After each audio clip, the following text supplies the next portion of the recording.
Morning, everybody, and Happy New Year, and welcome to our. All right. Rookie mistake.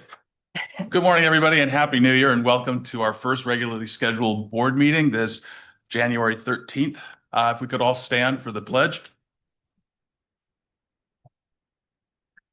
Supervisor Toffenelli, would you lead us? Thank you, Father Liberty.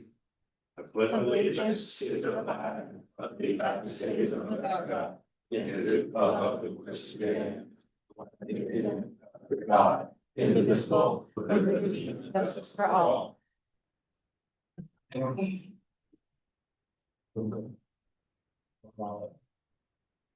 Thank you. We'll start with item 1, Madam Clerk.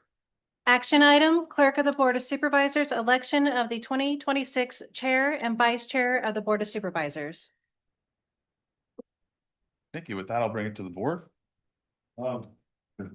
I would make a motion to make the current vice chair and Amanda Fallendor as vice chair.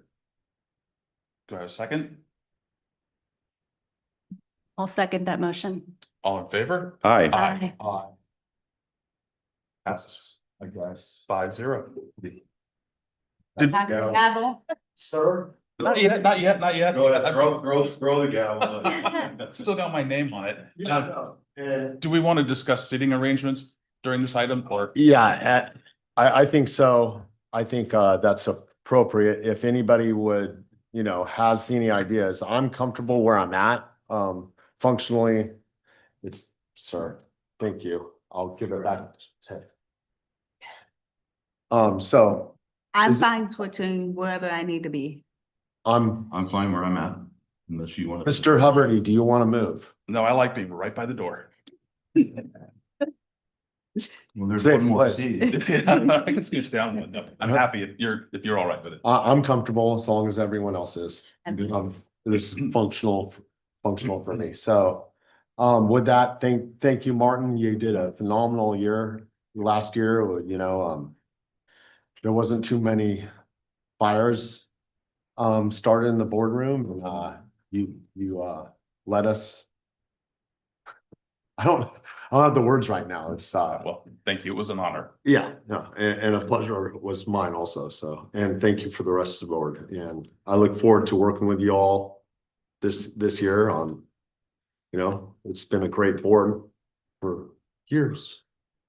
And hopefully I can maintain the status quo. I apologize, boards. We do need to ask for public comment on this as well. Yeah, All right. public comment might help. My name is Christopher Budner, publisher of Calaveras 2026election.com. Today, the Calaveras County Board of Supervisors elects its 2026 chair and vice chair. All 5 supervisors are subjects of recently concluded or in progress California Fair Political Practices Commission investigations of alleged campaign finance filing improprieties, having demonstrated an inability to correctly manage their campaign finance filings. How can any of you be trusted to correctly manage the county's finances?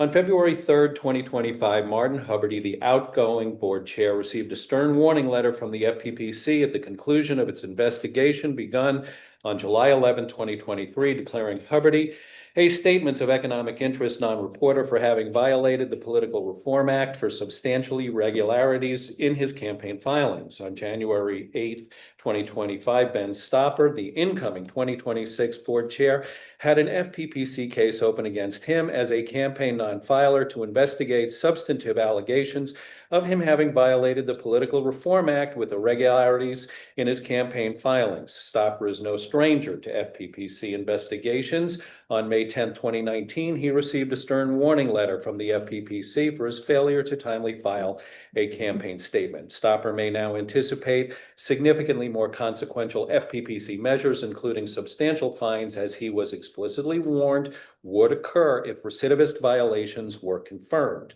On December 10th, 2024, Gary Tofinelli had an FPPC case opened against him as a campaign non-filer to investigate substantive allegations of him having violated the Political Reform Act with irregularities in his campaign filings. Tofinelli may anticipate receiving no less than a stern warning letter and potentially significantly more consequential action, including fines.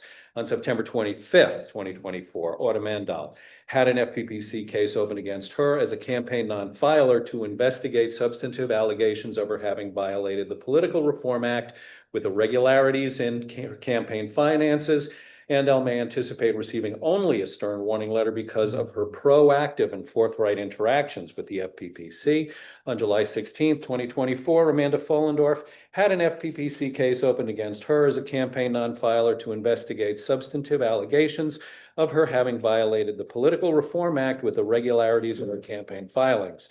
Follendorf may soon anticipate receiving no less than a stern warning letter and potentially significantly more consequential action, including fines for substantial violations of the Political Reform Act in her campaign filings if credible allegations of her having failed to account for over $8,000 in union campaign contributions are confirmed.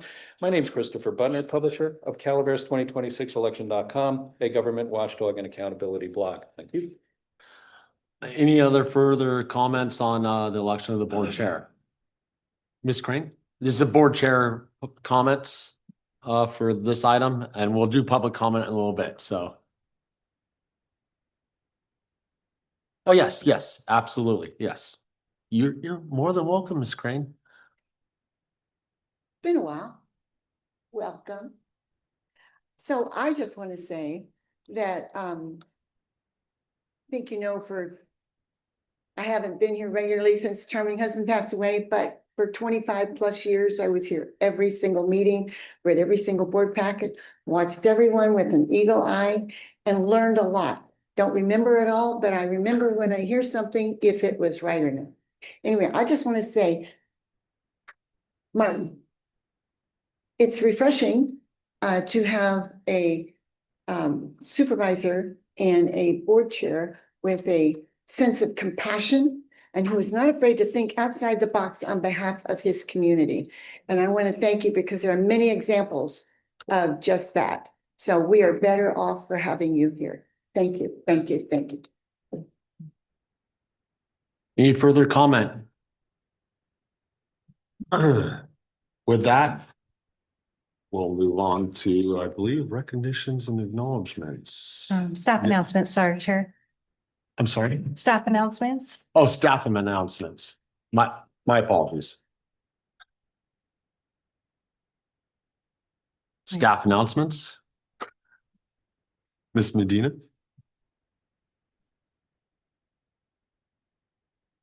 Elvis. This is Elvis. Welcome, Chair Sauber. Thank you, Supervisor Hubbard, for your service this past year. We have Elvis today. Elvis. This is Elvis. He's a cutie patootie. Elvis is a neutered boxer dachshund mix and is approximately 3 years old and weighs about 36 pounds. Elvis came to us with a fractured pelvis, most likely from being hit by a car. Yeah, he's a little bit on the smaller side than the other dogs that we have previously brought in. He's very affectionate and loves to sit on human laps.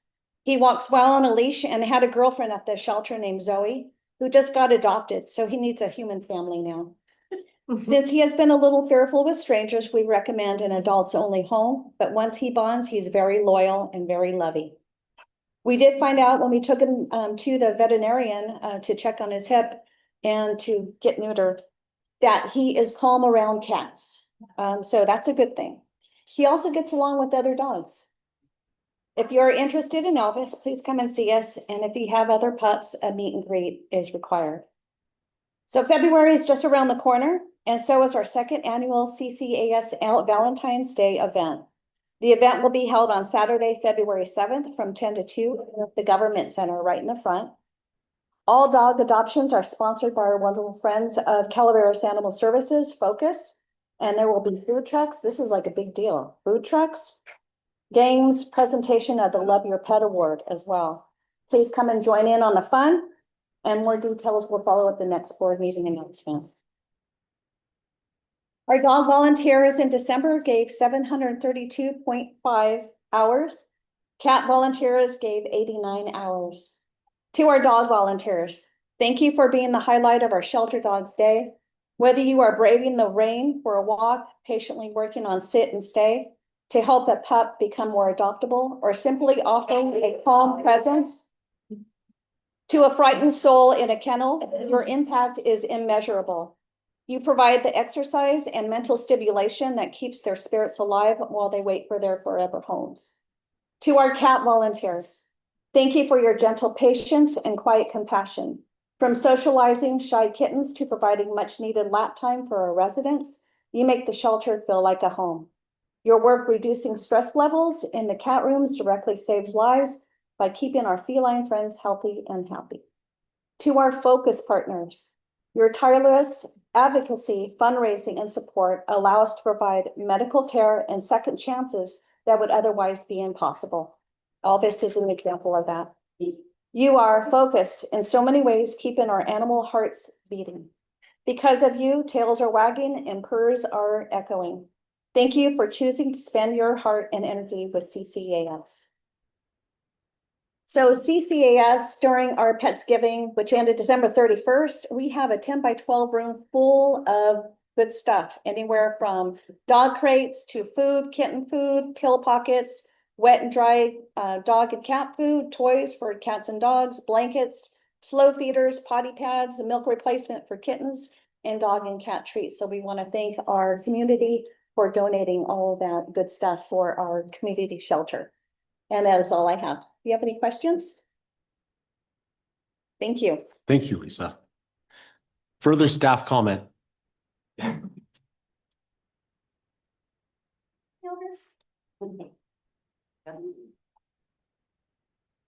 Good morning, Megan Osborne, IWM manager. I'm standing in for Jennifer Cashy today to give a quick announcement on load tarping, waste load tarping. Improperly secured loads of waste contribute to chronic litter problems along access roads leading to solid waste facilities, specifically along Milton Road leading to Rock Creek landfill. According to the California Office of Traffic Safety, a load is secure when nothing can slide, shift, or fall onto the roadway or become airborne. It is a priority of integrated waste management to address concerns and mitigate the occurrence of litter escaping waste loads that are being transported by the public to Rock Creek landfill for disposal. While it is generally common practice at California landfills to implement penalties for members of the public arriving at a landfill with loads that are not properly secured, IWM would prefer to support county residents' efforts to reduce litter and contribute to road safety by fostering a program that requires residents to have waste loads properly secured prior to entering Rock Creek landfill. Motorists whose waste loads are not properly secured would be required to either purchase a load securing tarp at the gatehouse or return to the facility only after the waste load is properly secured. The tarps will be available to the public for purchase at a reasonable cost. On April 14th, 2003, your board adopted resolution 0393 requiring motorists entering the Rock Creek solid waste facility without properly secured loads to purchase cover at the gatehouse. So we're really just resuming enforcement on this program. IWM staff feels this is an equitable solution to addressing ongoing litter and safety concerns, providing an option to purchase a tarp at county cost, supports state law requirements, and encourages compliance in the future. Rock Creek staff will be enforcing the tarping requirement effective February 12th, which is 30 days from today. You guys have any questions? Thank you, Megan. Just one thing, pulling into Rock Creek, do we have the card machine operable full-time right now? It is. Okay, because it's been hit and miss because of internet and other things in the past, so. We've done some internet upgrades and upgraded the card reader company. So it has been, unless something randomly happens with the internet, we're pretty, No, that's good because some people have been tedious about heading all the way there just Yes. because they didn't know if they were, It is operable. 95% better than it was a year ago. Awesome. Yep. I appreciate your time. Yep. Thank you. Any further staff announcements? Okay, no. Recognitions and arms. So, we'll move on to recognitions and acknowledgements. Proclamation Administrative Office. Oh, Stacy, go ahead. Item 2, Proclamation Administrative Office, adopt a proclamation recognizing and congratulating the Calaveras High School football team on winning the state championship on December 13th, 2025. Supervisor Andal and Supervisor Toffenelli, I understand. All right. Thank you. Thank you.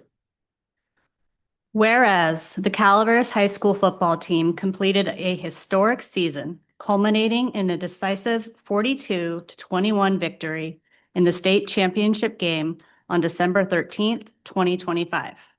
And whereas this triumph marked the first ever state football title in school history, a milestone achievement that will forever be remembered in the annals of Calaveras athletics. And whereas the team's success was built upon resilience, discipline, and unity, as the players overcame challenges throughout the season and demonstrated exceptional sportsmanship and determination. And whereas the championship game showcased the team's talent and preparation with standout performances on both offense and defense, including explosive scoring drives and critical stops that secured the victory. And whereas head coach and coaching staff provided steadfast leadership, instilling in the athletes the values of preservation, teamwork, and pride in representing their community. And whereas the team's accomplishment brought immense joy and pride to the entire Calaveras community, inspiring students, families, alumni, and residents who rallied behind the team during its historic run. And whereas the Calaveras Enterprise described the victory as the completion of a historic run, underscoring the significance of this achievement, not only for the athletes, but for the school and county at large. Are there any public comments? Not one of you want to come up and say anything? The coach doesn't want to say anything? No member, your mom, your dad, your sister, your brother? They've stayed awake this long. All right, go back to school. Hi, I'm head coach Manny Mosa, and one thing I'd really like to say is thank you to our amazing community, Board of Supervisors. It's been a run. We really appreciate the support. All right. Yes, Marty. So all of you may not be aware that there are people like me that are kind of invisible these days, and you don't see us at the games, but that doesn't mean we're not there rooting for you. And so we're so impressed. I took the newspaper article up to Reading for Christmas and showed it to my grandkids, and they went, "Why did they paint their hair yellow?" I go, "Well, that's one of the school colors." And they were so proud of you all the way up in Reading. They knew what it meant. So.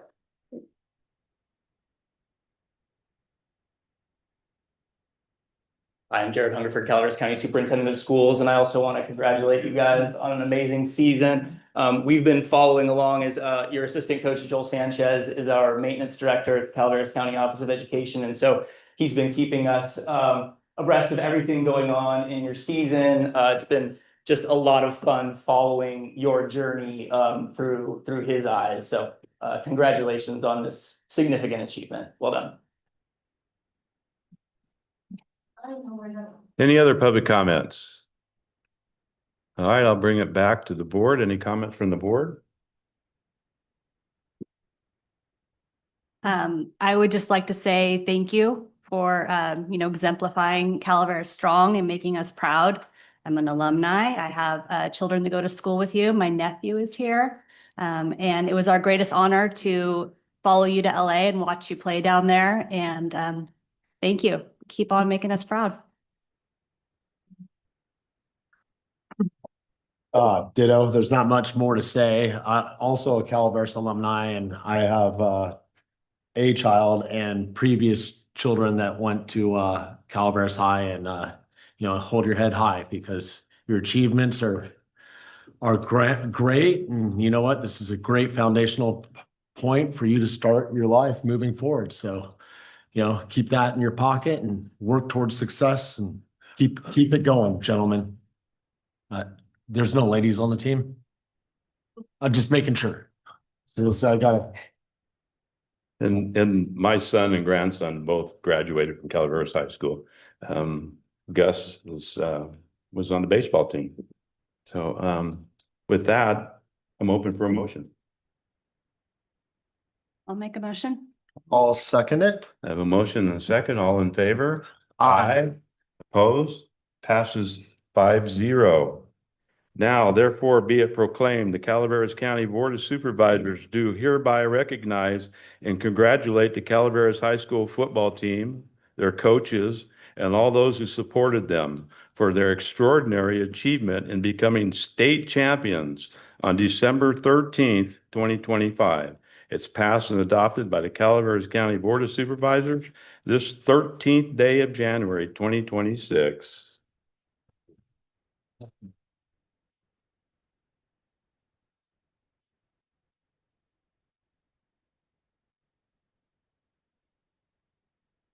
You want to get them all up here for a picture?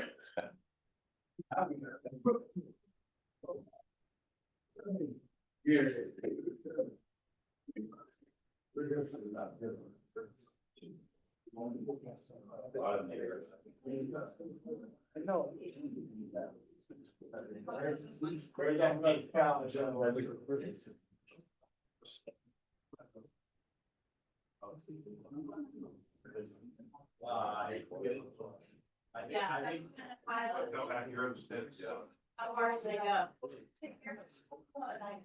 think also Yeah. Maybe some of the taller.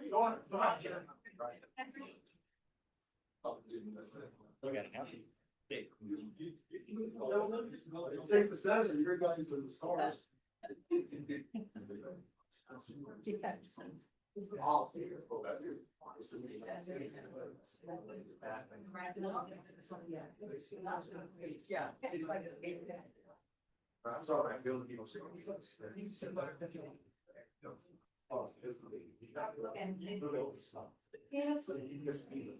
Can't see it. But how's it stand? Stand here and see.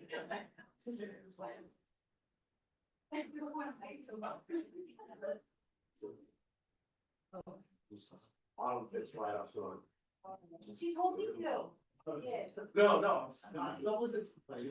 I'm saying. We ready? Yes. 3, 2, and 1. Perfect. Thank you. Awesome.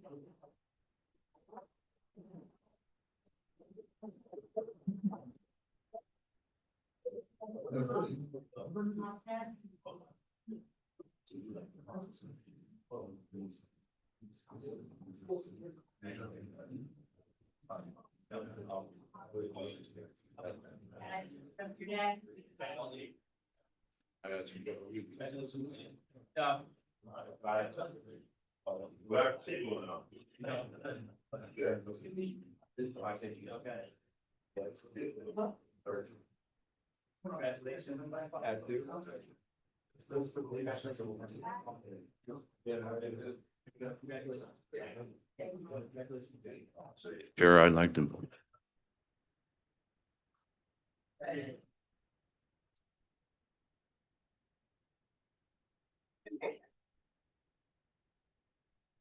Okay. Now the sheriff is coming in.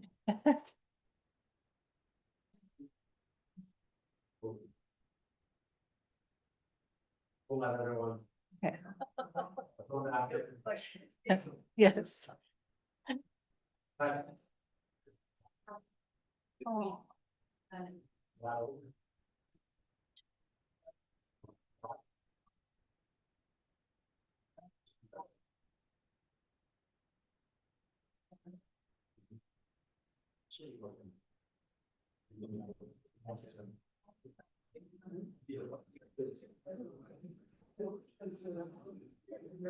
Yeah.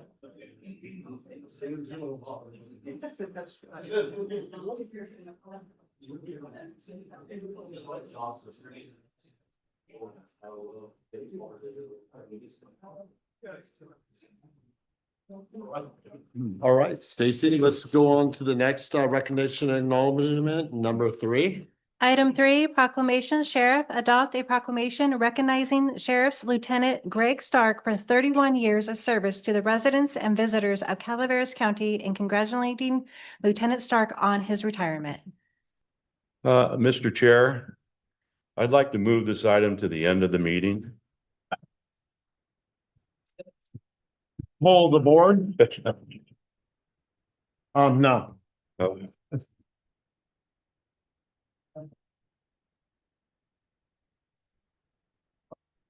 Supervisor Toffenelli. This is, Thank you, you're gonna Mr. take Chair. on this. I moved it once and so Greg, we've got to do it now. And I read it. She already did. You're good to go, sir. okay, thank you. This is the Board of Supervisors, County of Calaveras proclamation recognizing Sheriff's Lieutenant Greg Stark for 31 years. All in a row, I guess, of service to the residents and visitors of Calaveras County and congratulating Lieutenant Stark on his retirement. Whereas Lieutenant Greg Stark retired on December 29, 2025, after 31 years of dedicated service to the County of Calaveras, as well as a well-respected member of Calaveras County Sheriff's Office. Whereas Lieutenant Stark has been a leader among his peers, having been promoted to corporal, sergeant, and lieutenant, and has worked in multiple assignments throughout his 31-year career. Lieutenant Stark's assignments have included correctional training officer, patrol deputy, bailiff, off-highway patrol deputy, patrol sergeant, marine safety sergeant, detective sergeant, and operations division lieutenant.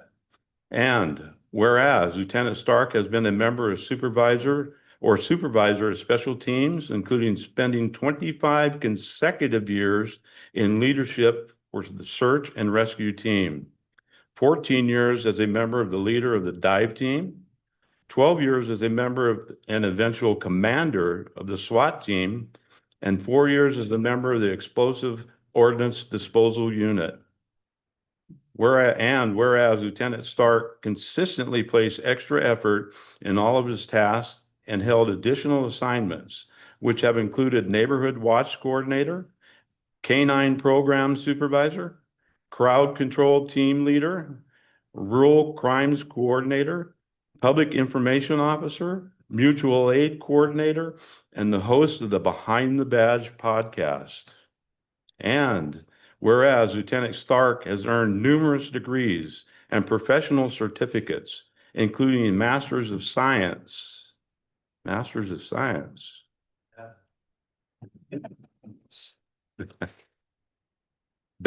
of Science, a master and a bachelor, post basic intermediate, advanced, supervisory, and management certificates. And whereas Lieutenant Stark has been recognized with several awards and honors, including earning 3 medals of merit, 2 unit citations, 5 campaign ribbons, and has also been recognized as the Deputy of the Year in 2006, 20 years ago.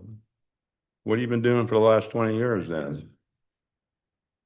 Lieutenant Stark is a graduate of the Calaveras Leadership Program, as well as a Sherman Block Supervisory Leadership. And whereas Lieutenant Stark has shown continuous dedication to the safety of staff and the public and is deployed for days or weeks to assist other counties during mutual aid and natural disaster missions. And whereas Lieutenant Stark has exemplified a commitment to the community, the department, and his assignments through his actions and accomplishments, his work ethic, professional integrity, and perseverance have made his service exemplary. And whereas Lieutenant Stark's service has made a tremendous impact and his legacy will continue to resonate with people of Calaveras County, the sheriff's office, and everyone who had the pleasure of working with him. Lieutenant Stark has enriched our county with his service and is worthy of the community's respect and recognition. And with that, is there any board members have any comments? I would like to say that, through experience outside the chambers here, that Greg, beyond the front lines and what everyone thinks about the sheriff's department and what their job is the after effects of some traumatic events. And Greg is a sound voice that listens to reason, and I just really appreciate all the help you gave to my family and my wife's ex-husband and everything. I mean, you went over and above within the confines of your job, and we really appreciate what you did for us getting through the events we went through. Thank you, Greg. It's appreciated. Any other board comments? There we go. Thank you, Lieutenant, for everything that you've done for my district, for everybody, for myself, for the learning and jumping on this whole bandwagon. And I just really appreciate you and your efforts. Thank you.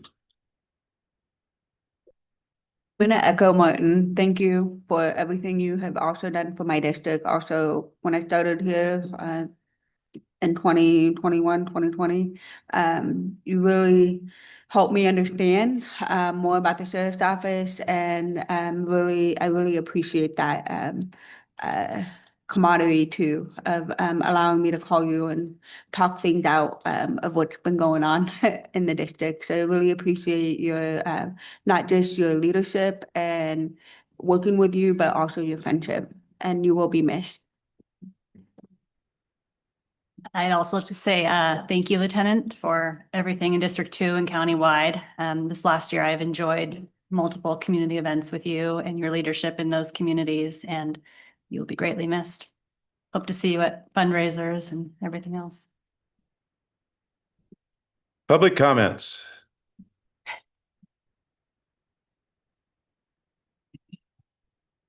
So you read a lot of words in that proclamation there. And I think we should ask ourselves, how is it possible that one person could accomplish that much?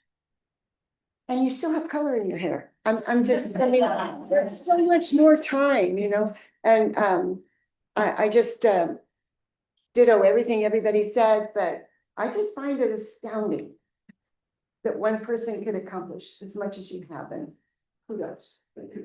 Thank you. Come on up, Greg. Good morning. I just want to say thank you so much to the board for the recognition. The majority of my patrol division wasn't even born when Greg started working for our department. No joke, if you do the math, 3 decades. His wife, however, is going gray from the 31 years. And I think she probably deserves this plaque just as much as Greg is. But as you all saw probably publicly, we already did our send off for Greg and his last sign off on the day after Christmas. But we put everything in the proclamation. I mean, what else can you say when you lay it all out? It is an amazing career. His degrees, his education, that after working in a career for 20 years and still having that drive for not only your professional growth, but your personal growth, and still willing to expand on that and try and, continue to improve yourself for the betterment, not of himself, but of our community and for who he's been serving. So Greg, we have this plaque from the department, 1994 to 2026. We thank you for all your service. Thank you very much. Appreciate it. There's gonna be more. You can. Take it out, show it around, take it out. Let's see it. Fantastic.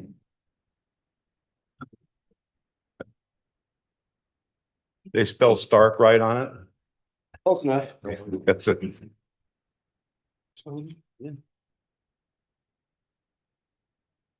I'm Jim Oden, current DSA president.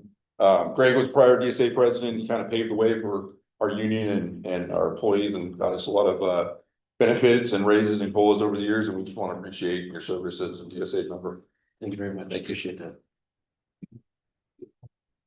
Thank you.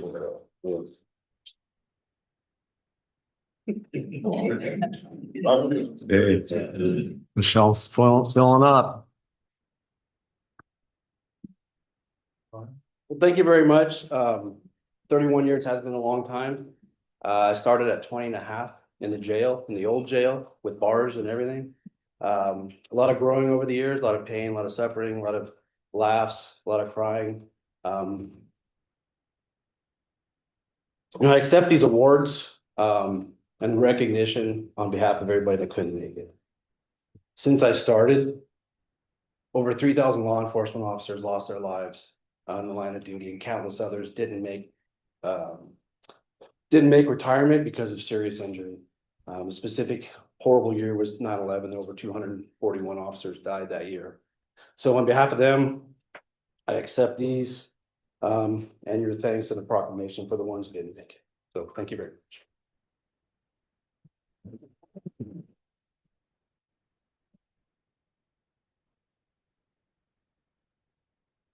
Down there. We still got a vote on that.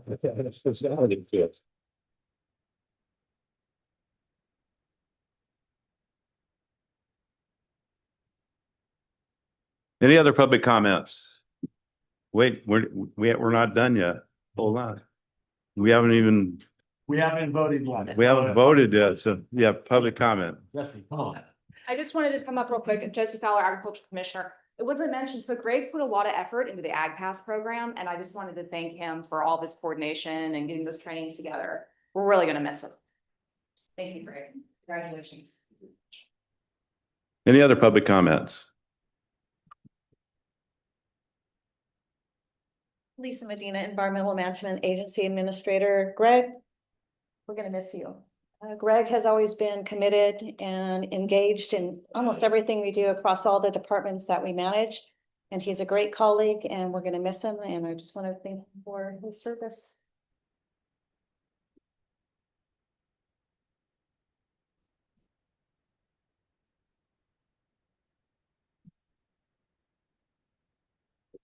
My name is Daryl Tom, and I'm the board chairman for the Calaveras County Search and Rescue Team. Lieutenant Stark has been an integral part of our team, both as a supporter, collaborator, as well as someone that's been involved personally with the team on many searches and rescues throughout his career. We're very grateful for the partnership and the friendship that we've had with Greg, and we're very hopeful that in retirement, he'll actually have more time to be part of the search and rescue team. So we want to thank Greg for everything he's done for us, and we look forward to the next chapter, working together with Greg. Any other public comments? Here on behalf of Friends of Calaveras County Fair, I've worked with Greg over the years, for many years, involved in the fair. He is very, very involved, and we appreciate him greatly. We hope he's going to be a wonderful volunteer now in any and all capacities. So thank you, Greg. Any other public comments? Seeing none, I'll bring it back to the board. Greg, I just want to say thank you for all the years. You're right. When we started, jail was next door. This was a courtroom. We had metal detectors and bailiffs that, so thank you for your service. We've known each other for a long time and continue to know each other afterwards. So with that, I'll ask the board for a motion. Sir, Greg, aspire and success to you as you move forward in every avenue that you choose. So with that, I'll make a motion. A motion by Supervisor second. Stopper, second by Huberty. All in favor? Aye. Opposed? Passes 5-0. Now, therefore, be it proclaimed that Lieutenant Greg Stark is recognized and honored for his unwavering dedication to the residents and visitors of Calaveras County during his 31 years of service at the Calaveras County Sheriff's Office. Is passed and adopted by the Board of Supervisors of the County of Calaveras, State of California, this 13th day of January, 2026.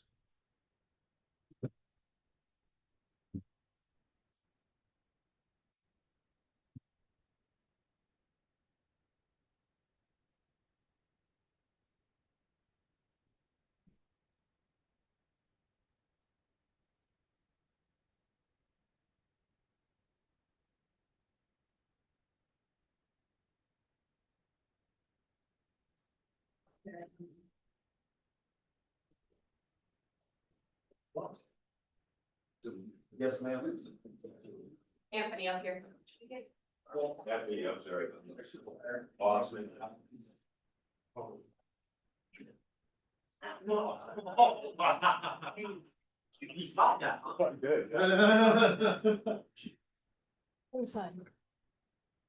Good. Spread it out.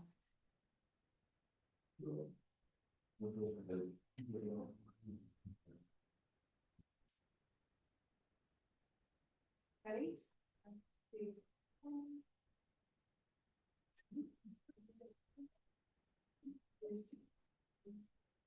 Perfect. Cheers. Under here. Yes. I just must all this so close. I'll see you later.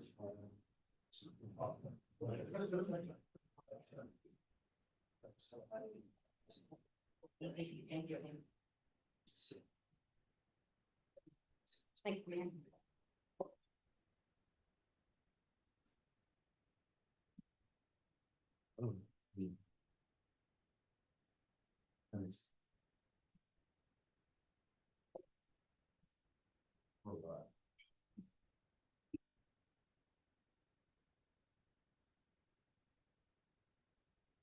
We should have held them till the end of the meeting.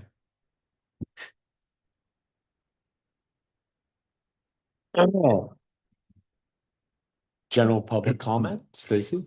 Any item of interest to the public that is within the subject matter jurisdiction of the board and is not posted on the consent or regular agendas may be addressed during the public comment period. California law prohibits the board from taking action on any matter which is not posted on the agenda unless it is determined to be an emergency by the Board of Supervisors.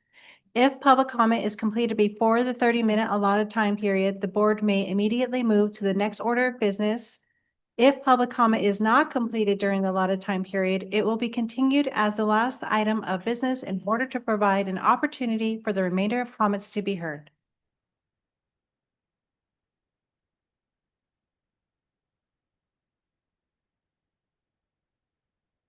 Good morning. My name is Linda Deesum.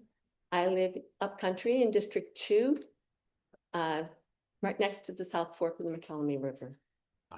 I'm here to support the open space plan assessment by Muriel Zeller and the initial changes to the open space plan by Tom Infacino, submitted to you all in November on behalf of the Calaveras Planning Coalition. As you know, the open space plan is a collection of goals, policies, and implementation measures relating to open space protection and management, which are found in multiple elements of the county's general plan. The Planning Coalition asks that you meet all open space plan statutory requirements as soon as is possible. I understand that the Planning Department is currently focused on complying with the provisions of Government Code Section 65565.5, which requires that the open space plan must be updated to address 3 specific topics: equitable access to open space, climate resilience and other co-benefits of open space, and rewilding opportunities. Since this update is due by January 1, 2026, and since the Planning Department did not meet the deadline, we agree that completing this update should be a top priority for 2026. At the same time, we can improve the clarity of the open space plan without adding new goals, policies, and implementation measures. We can do so by identifying the list of general plan provisions that comprise the open space plan by providing a preliminary schedule for completing open space plan implementation measures, and by explaining how the existing open space plan provisions work together to meet the statutory purposes of the open space plan. But that is not the only task before you. This is one of those yes and moments. You also need an open space plan by 2028 that complies with the wildlife habitat connectivity requirements of the Room to Rome Act. In addition, between 2026 and 2028, we need to fix other weaknesses in the open space plan as well. We must engage in landscape level planning to conserve open space wherever possible and to create an integrated network of open space. Include all the statutorily required parts of an open space plan using common open space conservation tools, and retain natural resource protections intended to apply to a broad spectrum of discretionary land use decisions. Thank you.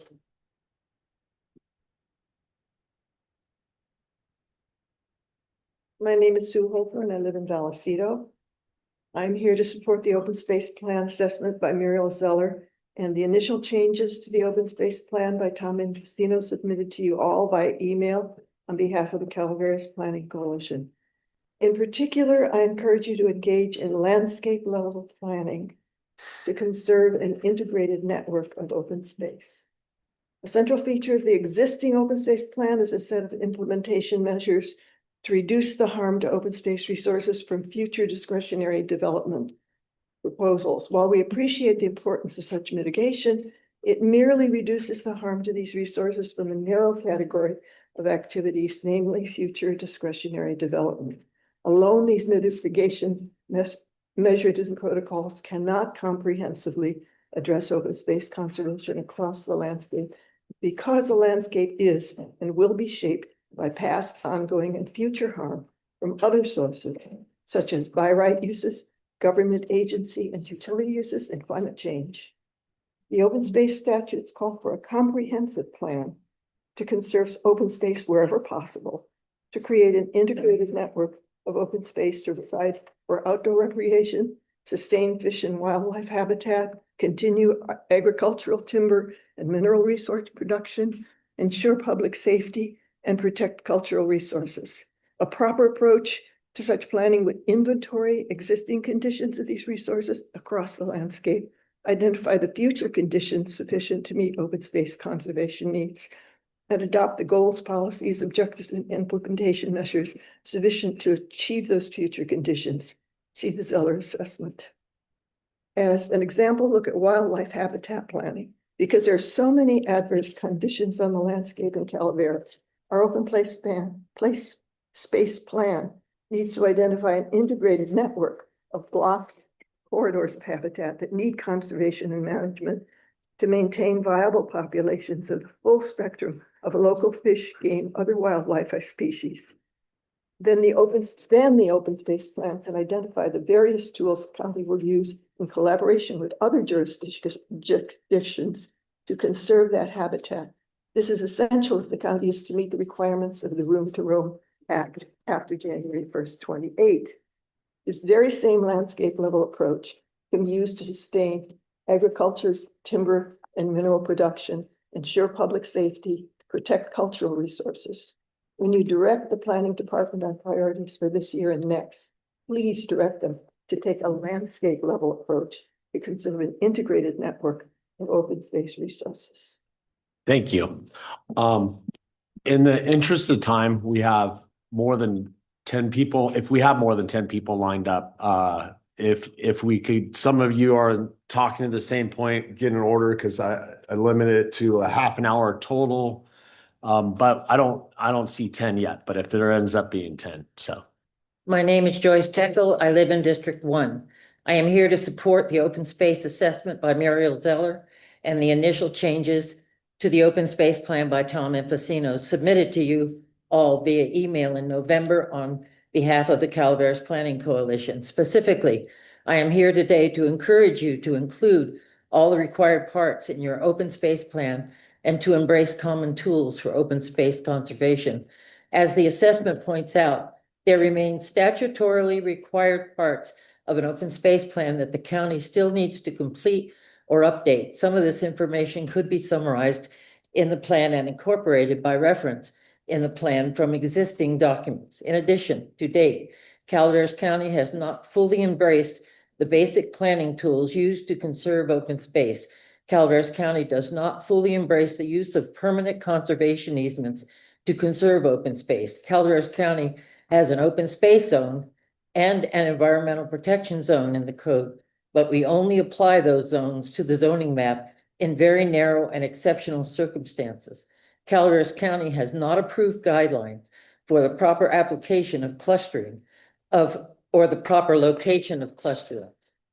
Quote, any action by a county or city by which open space, land, and any interest therein is acquired or disposed of, or its use restricted or regulated, whether or not pursuant to this part of must be consistent with the local open space plan. That's section 65566. Quote, no building permit may be issued, no subdivision map approved, and no open space zoning ordinance adopted unless the proposed construction, subdivision, or ordinance is consistent with the local open space plan, section 65567. If, as in Calaveras County, the open space plan does not conform to requirements of the open space statute, then the county has no lawful authority to approve building permits or subdivisions on open space land. Now is the time for this board to agendize the item to direct the planning department to correct the deficiencies in the open space plan, because the open space plan is not just about protecting bunnies and birds. This is about people being safe in the face of worsening wildfires, making sure that ranchers have enough water for their livestock in the face of drier years, securing available funding from the state of California so willing local landowners can reduce wildfire risks, supplement water supplies, improve rangeland productivity, and sequester additional carbon. The benefits of success are many. The consequences of failure are serious, and delay is not an option. Thank you, Joyce. Good morning. My name is Penny Sarvis. I live in Murphy's, and I'm here also to support the open space plan assessment by Muriel Zellia and the initial changes by Tommy Fusino. I'm here to implore the Board of Supervisors to direct the Planning Department to create an order, pacing, timeline, and/or calendar for the open space plan's implementation measures. The government code says that it is the statutory duty of the Planning Department to, quote, investigate and make recommendations to the legislative body regarding reasonable and practical means for implementing the general plan or element of the general plan so that it will serve as an effective guide for orderly growth and development, preservation and conservation of open space land and natural resources, and the efficient expenditure of public funds relating to the subjects addressed in the general plan.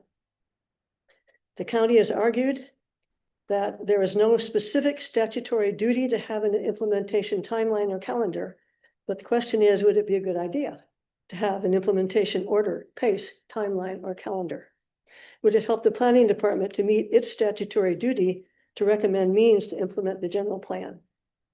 If you decide to put your open space implementation tasks in order, then you can choose the ordering criteria, be it the tasks reflecting the greatest needs, the tasks that are most easily funded, or the tasks that are most popular.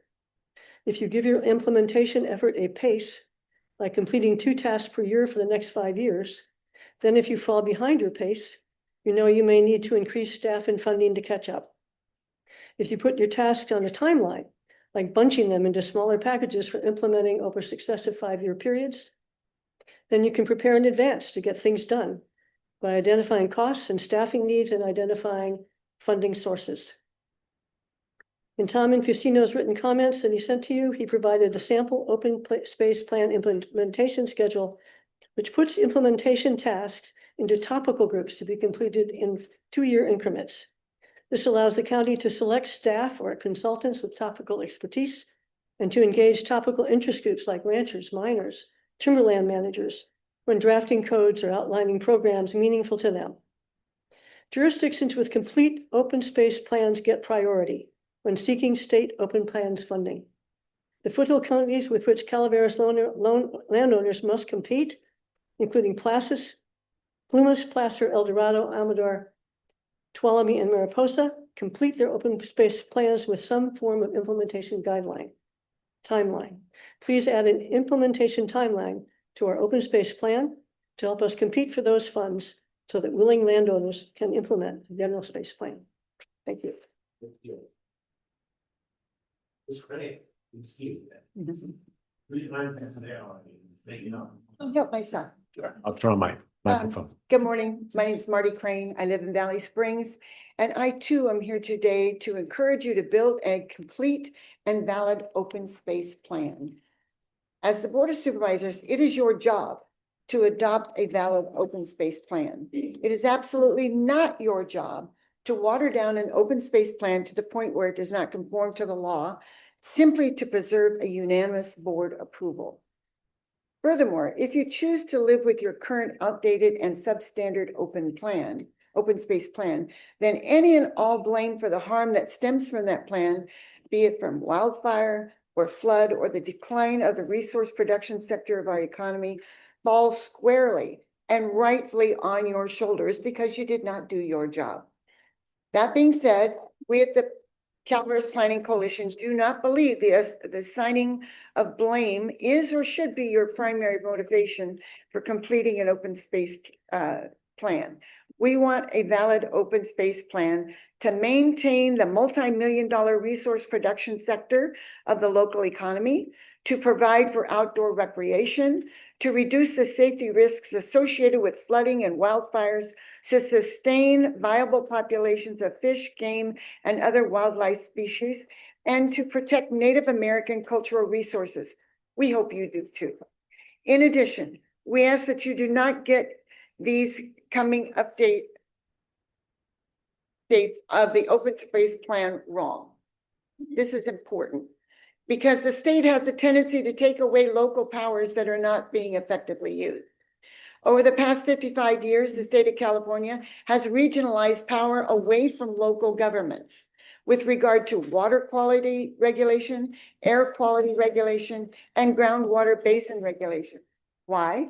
Because when local governments fail to use their powers to solve problems, the states take away the powers from local governments.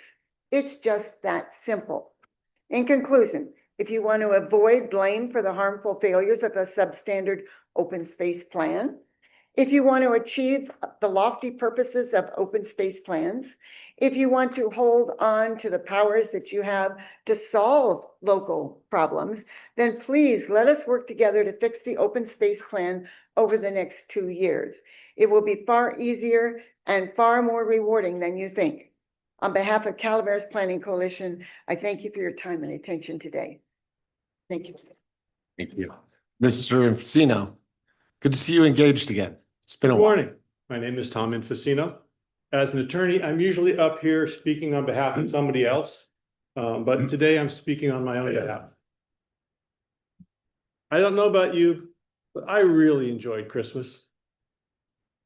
One of the great moments in the Christmas story is when God's angels announced the birth of the Savior. As we know from the Bible story, God did not send those angels to the high priests. God did not send those angels to the learned scribes. God did not even send those angels to the wealthy merchants. God announced the birth of his only son by sending angels to the herdsmen. God sent angels to hardworking, God-fearing men who lived directly from the bounty of God's creation. Men who had the wisdom to know a blessing when they see it, and to recognize salvation in the form of a newborn. When that son grew up, he would call himself the Good Shepherd. About 18 centuries later, when America was born, Thomas Jefferson wrote about his hope that America would remain a nation of farmers.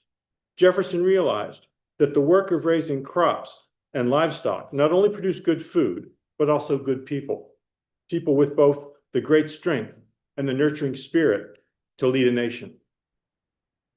During 3 decades of work, I have been blessed to spend time in communities throughout the Sierra foothills. I have seen firsthand that Jefferson is correct. Wherever I go, I find farmers and ranchers and their children serving on boards of supervisors, on planning commissions, and in other valuable leadership roles. As a county, as a culture, as a country, we cannot afford to lose these people. You all know there are many threats to the future of local ranching that we in this room cannot control. Outside economic competition, federal laws and regulations, and climate change, just to name a few. But there is one thing squarely and exclusively within your power and authority as supervisors that you can do to support the private investments of so many in the future of local agriculture. You can fix the open space plan as suggested by the CPC speakers today. They ask you to emulate the hard work and nurturing spirit of the Good Shepherd. Please answer their prayers with a yes. Later on today and tomorrow, you are holding a special meeting on your 2026 to 2029 strategic plan. Please add to that strategic plan the updates of the conservation and open space element and the housing element that need to be done in that 2026 to 2029 window. Thank you and Happy New Year.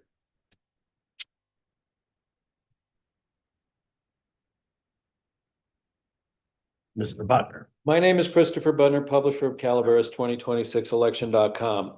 On November 20th, 2025, I filed a criminal complaint for stalking and harassment with the Calaveras County Sheriff's Office against the spouse of a Calaveras County District Supervisor for 2 incidents that occurred on October 14th, 2025, escalating, I allege, to this supervisor's spouse stalking me to my home and exhibiting aggressive vehicular behavior. It is pertinent to the record that I am the sole caretaker of my 92-year-old mother who was at home as this incident transpired in front of our house. This incident continues a pattern begun on April 25th, 2023, with the instigating incident initiated by this supervisor's spouse right here on the grounds of this county government campus. The supervisor in question was discreetly presented with 3 opportunities by me to avoid this moment of public disclosure. Yet that supervisor chose to ignore my genuine overtures to de-escalate this situation, evidently in the mistaken belief this matter would just go away on its own. The Calaveras County Sheriff's Office has just informed me of concluding its investigation of my case and referring it to the DA's office for further review to determine if criminal charges for stalking and harassment are applicable against this supervisor's spouse. I'll now leave that to DA Uke to promptly determine. Penal Code Section 646.9 is California's primary stalking statute. It is applicable when all 4 prongs of the stalking statute have been satisfied. PC 646.9 applies to any person who willfully, maliciously, and repeatedly follows or willfully and maliciously harasses another person and who makes a credible threat with the intent to place that person in reasonable fear for their safety or the safety of their immediate family. Per the statute, harasses means engaging in knowing and willful course of conduct directed at a specific person that seriously alarms, annoys, torments, or terrorizes the person, and that serves no legitimate purpose. Per the statute, course of conduct means 2 or more acts occurring over a period of time, however short, evidencing a continuity of purpose.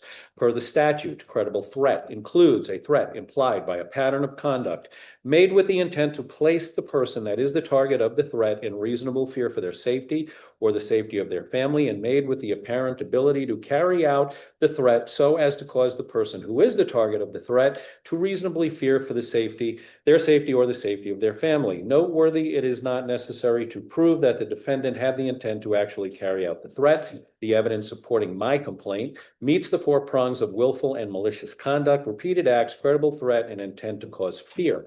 I assert that all 4 prongs of the statute have therefore been satisfied. I await DA Uke's determination concerning the applicability of criminal charges against the supervisor's spouse. My name is Christopher Butner, publisher of Calaveras 2026election.com.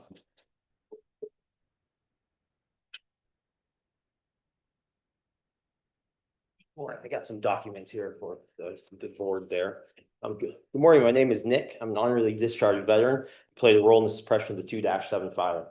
I speak in regards to the legal construction, lack of procedural due process of the largest telecommunication facility on 150 Valley Bluffs Road in Douglas Flat. We'll provide significant details on how this facility came to be and the risk it puts on the residents of the town of Murphys and all of Calaveras County. In 2011, a land use application was submitted by Golden State Cellular for a 30-foot high portable cell tower. This will be placed on a 4 by 2 foot base. There's no construction needed at all, simply a small portable unit will be placed on 900 square foot leased area. Because this is not a portable unit, not ever structure appears, strict setback and building codes were not needed, and the National Environmental Policy Act did not need to be addressed. There's no legal obligation to inform the local Native American community or submit building plans. This was like parking the tower equivalent of an RV on a plot of land. That's all. In 2011, the AUP was approved even after significant pushback from the neighbors. The AUP was then issued for a 40-foot portable cell tower on a 10-by-10 portable base. It would have 6 antennas, although the tower appears to have been 30 feet tall after construction. Golden State Cellular also helped the state maintain the road. This never came to life. How the permit grew another 10 feet is still a mystery. This was not even asked for in the land use application. The portable cell tower was quickly placed. In 2015, another AUP was applied for. This was to have an 80-foot permanent tower that looked like a tree. Most neighbors and caretakers of Alceo Bluffs Road were never even notified. The 2015 AUP did have a flaw. This now permanent construction would have to comply with setback rules, fire codes, as well as the National Environmental Policy Act, thus notifying the local Native American community. The contractor reached out to Calaveras Miwok Cultural and Preservation Consultants. The consultants for the Miwok tribe determined this was a potential sacred site and could not be built on. The 2015 then expired after a year, and the portable unit continued to stand. No construction ever commenced. In 2018, the contractor sent a letter to the county admitting that the site could not be built on. The contractor came up with a despicable plan. They cleverly removed all the words portable from further documents and stated there was a structure already on the site, and they'll do modifications to it to hold more equipment. The modification was driving the portable unit off Alceo Bluffs Road and building a 45-foot permanent facility on a significantly larger footprint. Clearly, this was no modification at all. This is deliberate action to prevent all oversight in this location. In 2019, the first round of construction was completed, and this now permanent telecommunication facility with complete disregard of the law. This is no longer a small portable stick. This tower is constantly worked on and growing without any notifications of neighbors or local Native American communities required by federal and state law. It now holds over 20 antennas, 80% within our 50-foot easement. It is growing and under construction as we speak. This was never approved, and the tower continues to operate off the 2011 AUP, which was for a small portable unit. Additionally, any reference to the 2015 AUP is invalid as construction started in 2018, years after that AUP expired. This is just the tip of the iceberg. We request the tower become an agenda item in the next Board of Supervisors meeting so we can properly walk you through how procedural due process was not followed and how this highly illegal and dangerous construction occurred. For the safety of the community and to correct the massive list of violations, this tower needs to be immediately energized and the AUP revoked. And I have some paperwork right here. Appreciate it. Thank you.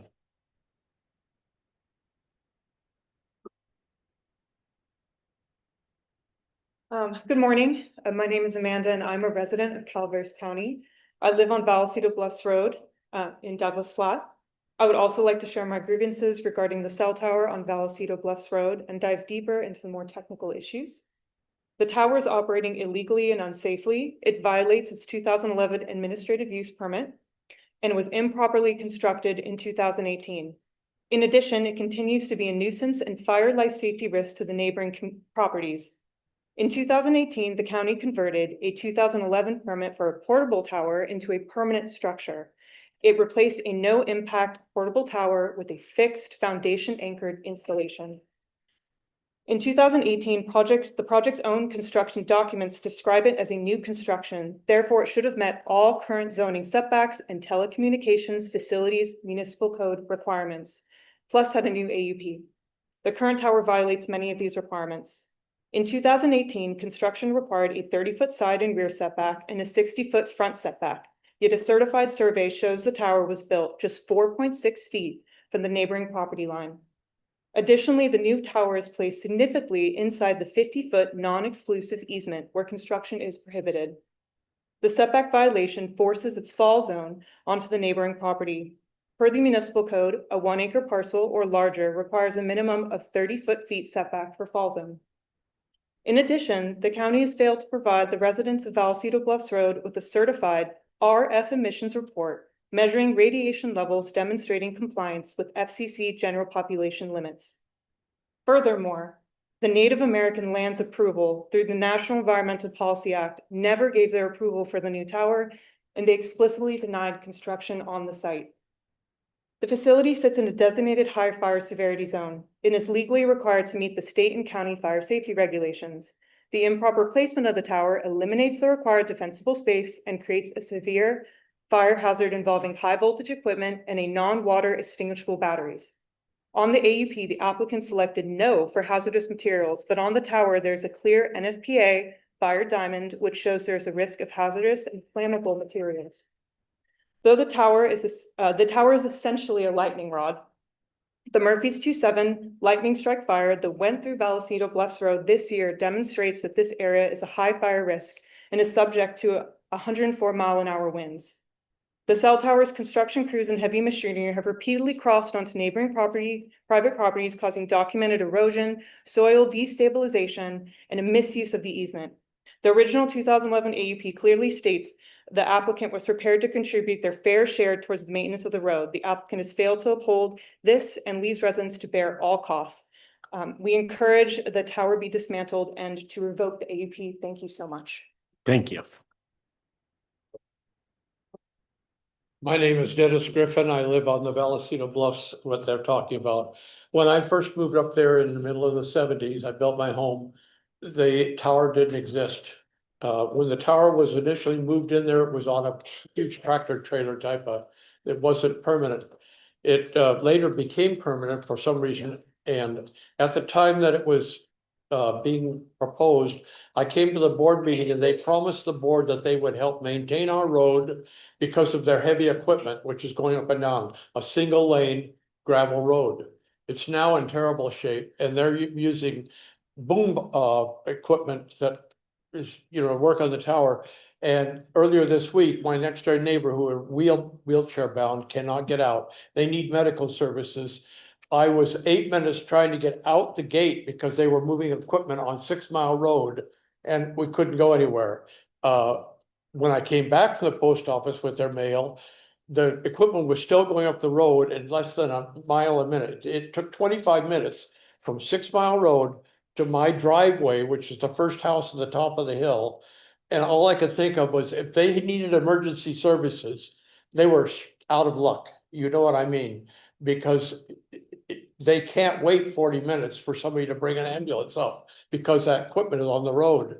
So that was the third point I wanted to make. And finally, the girls who used to live where Nick is now living, one of them is suffering severe Alzheimer's. She's led out round by her hand in town. She cannot talk to anybody. She doesn't know who I am. And she knew me for 25 years. And I don't know that that tower radiation had anything to do with it, but she is severely handicapped. That's all I have to say. Thank you, sir. Terry, I'm gonna let the last three, I went through 10 people and every one of them used absolutely every bit of their 3 minutes, but you know what, let's power through. I'm stopping at these three though, and okay, thank you. I appreciate that. Terry McBride, New California State Committee Chair, Senator, President of the Senate pro tempore, District 2 lifelong resident, Calaveras County. On Friday, January 15, we celebrate our 8th anniversary of our Declaration of Independence from the state of California. I'd like to read that affirmation of allegiance to the United States of America, justification for formation of the state of New California, January 15, 2018. With faith, diligence, and our sacred honor, we do hereby declare our unity of natural law in the United States of America's Constitution. We stand firm in our pledge to maintain and support the freedoms of the people of our nation and New California at all times, at home and abroad. With God as our witness, honoring the foundational principles, we take this obligation freely without any mental reservation or purpose of evasion, to stand together as free citizens of New California, to be a sovereign state of that nation which we hold dear, the United States of America, as we seek to remain a member of our union in order to form a more perfect union, resolved to create the free, sovereign, and independent state of New California due to the past and current government of California having failed in their oath of office obligations and responsibilities as representatives of we the people, to provide a Republican form of government as guaranteed by Article 4, Section 4 of the United States Constitution. Declaration of Independence, State of New California. We hold these truths to be self-evident, that all men are created equal, that they are endowed by their Creator to certain unalienable rights, that among these are life, liberty, property, and the pursuit of happiness. To secure these rights, governments are instituted among men, deriving their just powers from the consent of the governed. When in the course of human events it becomes necessary for one people to dissolve the political hands which have been connected them with another, and to assume among the powers of the earth the separate and equal station to which the laws of nature and of nature's God entitle them. They should declare the causes which cause them to separate. Whenever any form of government becomes destructive of these ends, it's the right of the people to alter and to abolish and to institute new government, laying its foundation on such principles and organizing its powers in such design as most likely to affect the safety and happiness. Governments long established should not be changed for light and transient causes, and accordingly all experience has shown mankind is more disposed to suffer, while evils are sufferable than to right themselves by abolishing the forms of which they are accustomed.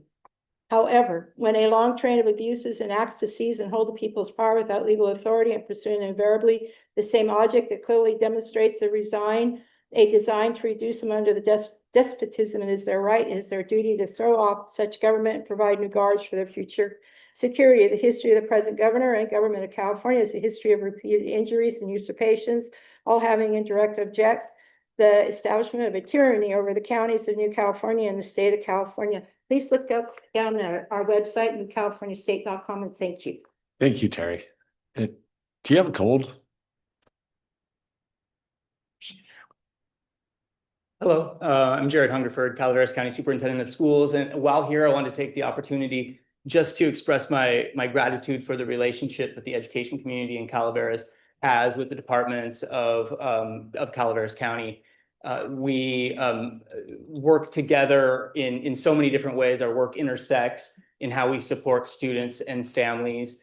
And being a small county, it's crucial that we work together and take all of the resources at our disposal and use them in an integrated way to meet the needs of our families. And we feel like we're moving in the right direction with our county partners and business partners in the medical community to meet the needs of all students. So I just encourage that continued spirit of collaboration and cooperation.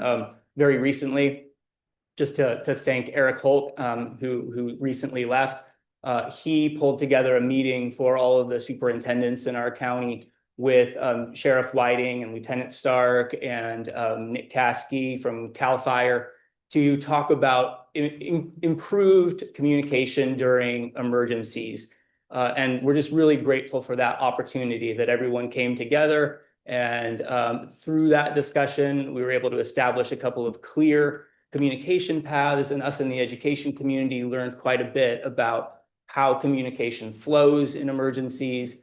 As you know, clearly we're trying to make decisions for students on the spot, and every bit of information that we can get helps us to make the best informed decision about whether students should come to school, whether they should stay home, where to send them on a bus route. So that's just one example of the collaboration that we have, but on everything from mental health, physical health, student safety, emergency response, we are it's always receptive.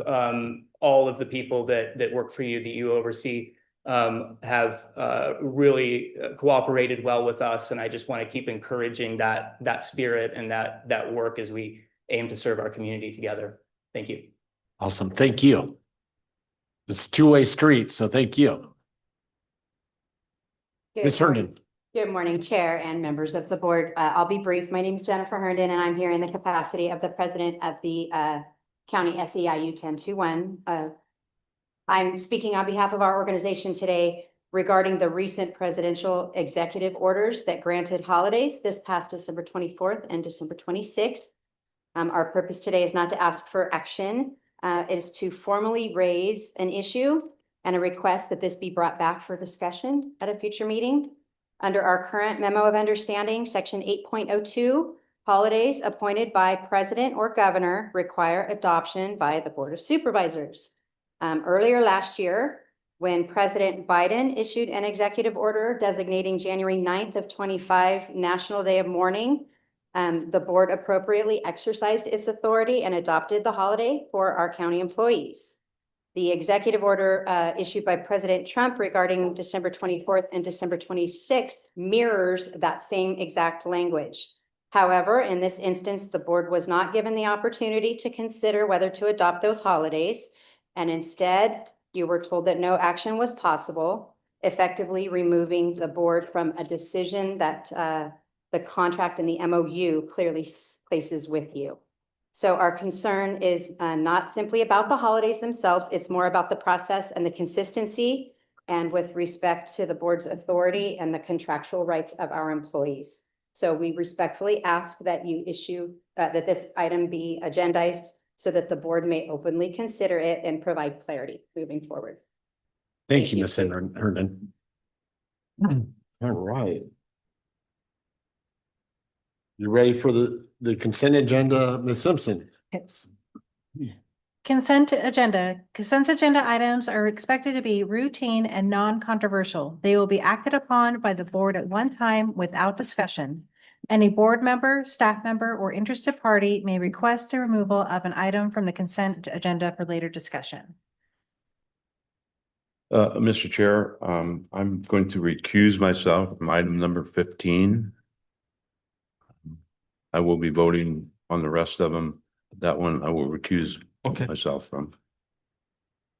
Okay. Is there any other items that the board would like to pull? Is there any staff that would like to discuss any consent agenda items or public? With that, I'll consider a motion in its entirety with him being recused from item 15.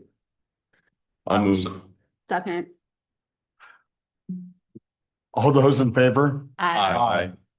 And then do we do 15 separate? No, I think the clerk's minutes will just reflect this. Reflect that, yeah.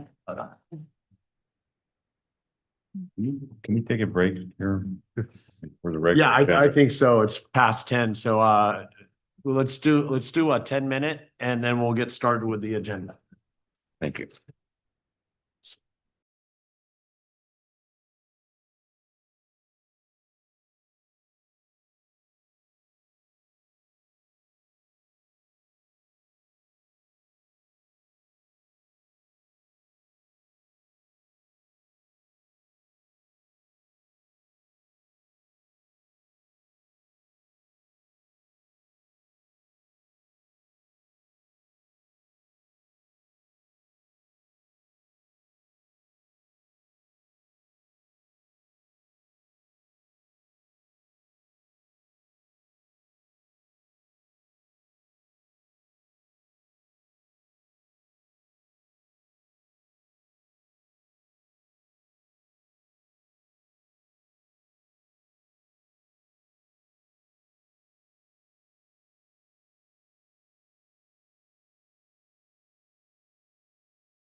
Okay.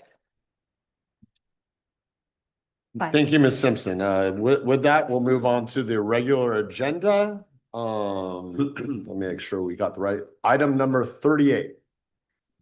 Item 38, action item, Clerk of the Board of Supervisors, adopt the 2026 Board of Supervisors meeting.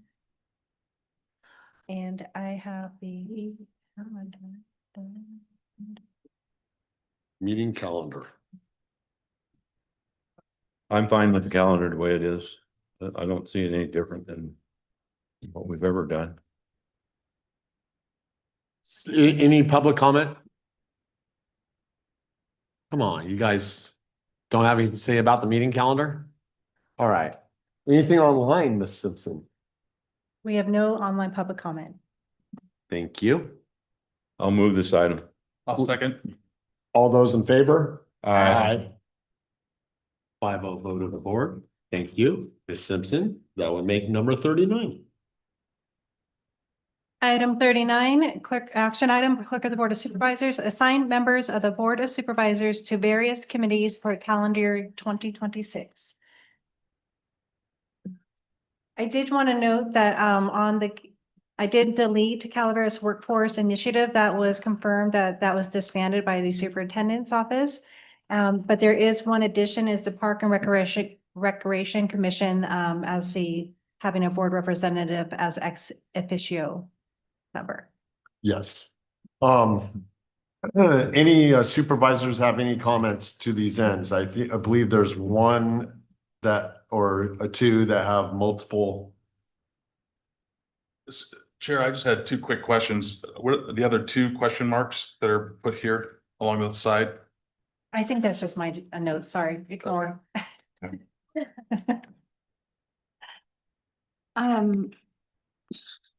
Ms. Fullendorf? Yeah, Supervisor Andal and I were discussing the strategic planning and finance committee. I know we had that discussion last year. The appetite of the board to either change the time of strategic planning or the date, I don't know if that's built into the JPA. We would like to swap, if that is okay with the rest of the board. The conflict is that there's another meeting in Jackson that same day at 2 p.m. I believe. And Central Sierra. but I think it would be wise. I think it would be wise as we go into this new strategic planning that Supervisor Hubbard and all are part of this. And I would like to advocate for her to take my place. But it obviously takes some rearranging, some logistics. This is just a standing committee of this board, and so it's really within your discretion and purview what date and time you want its meetings to be. So that's something that you as a board can choose. So that shouldn't be an issue to change it as long as you can find something that works for everybody. Yeah, barring everybody else who serves on that committee, I would love to keep it the same day, maybe just earlier in the day. Then they have time to get over to Central Sierra Child Support Agency at 2 o'clock. Okay. So I know staff is also involved, so I don't know if that's a logistic that could be discussed and brought back. Does that need much more time to massage? But if we agree that that time can be earlier in the day, and then staff and the supervisors can coordinate it. So our office has no issue with changing the date to be more convenient within your schedule. So we can just bring a quick little item back to the board, making that change to the committee. That shouldn't be an issue. We can send the bylaws, so we just would bring back an item and amend the bylaws. Okay, that's what I thought. Okay, then, if that's okay, then we would like to do that swap, unless there's another person that would want to be the alternate. I am open. I'm just, for now, simple swaps. I'm fine with your recommendation at this point. We'll wait till we change the date for me to change my mind.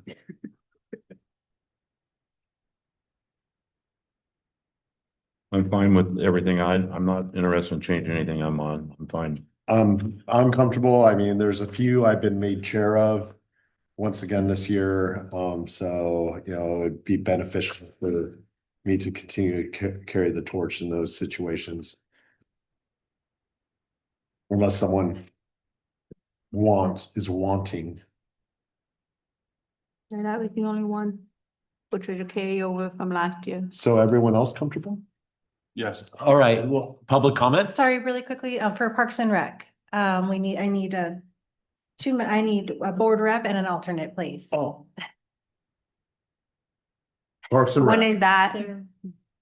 Actually, What are the dates?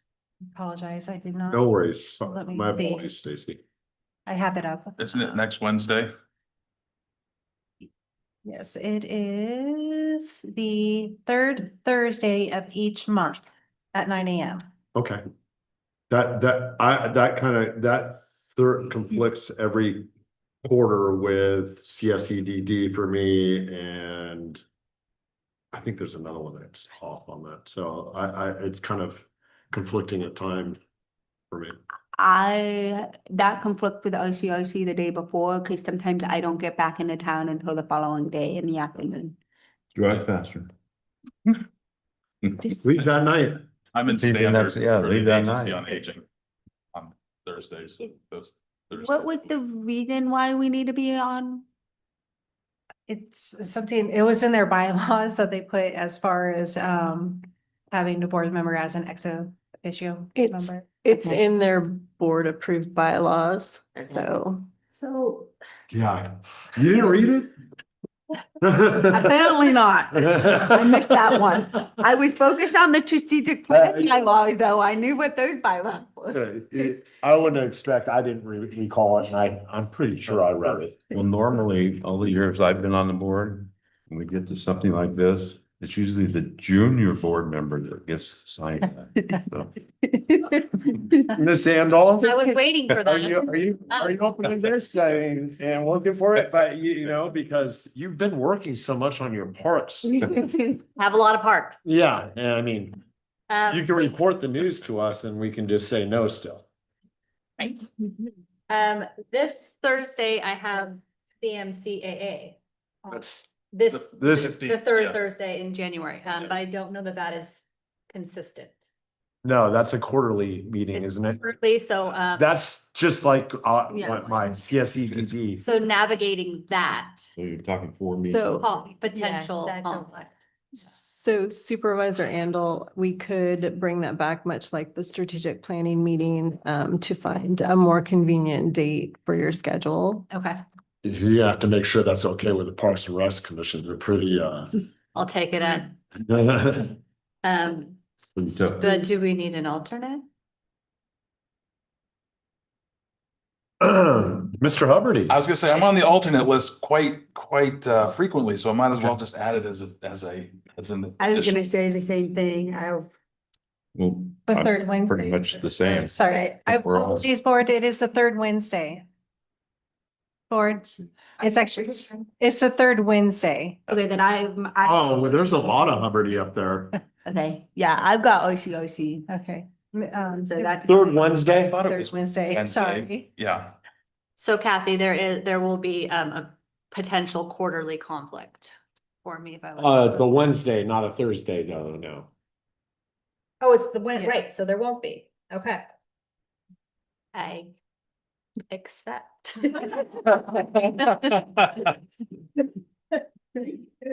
You know, with it being Wednesday, tentatively as the alternate, I will do it, as I see other people treading lightly towards this. And actually, we can start pushing for those things we always talk about, Gary. Work on your part. Like a dog. Oh, I've been working on my part for 7 years now. Okay. So Okay. the alternate. Okay, I'll take it if they so vote that I can have it. okay.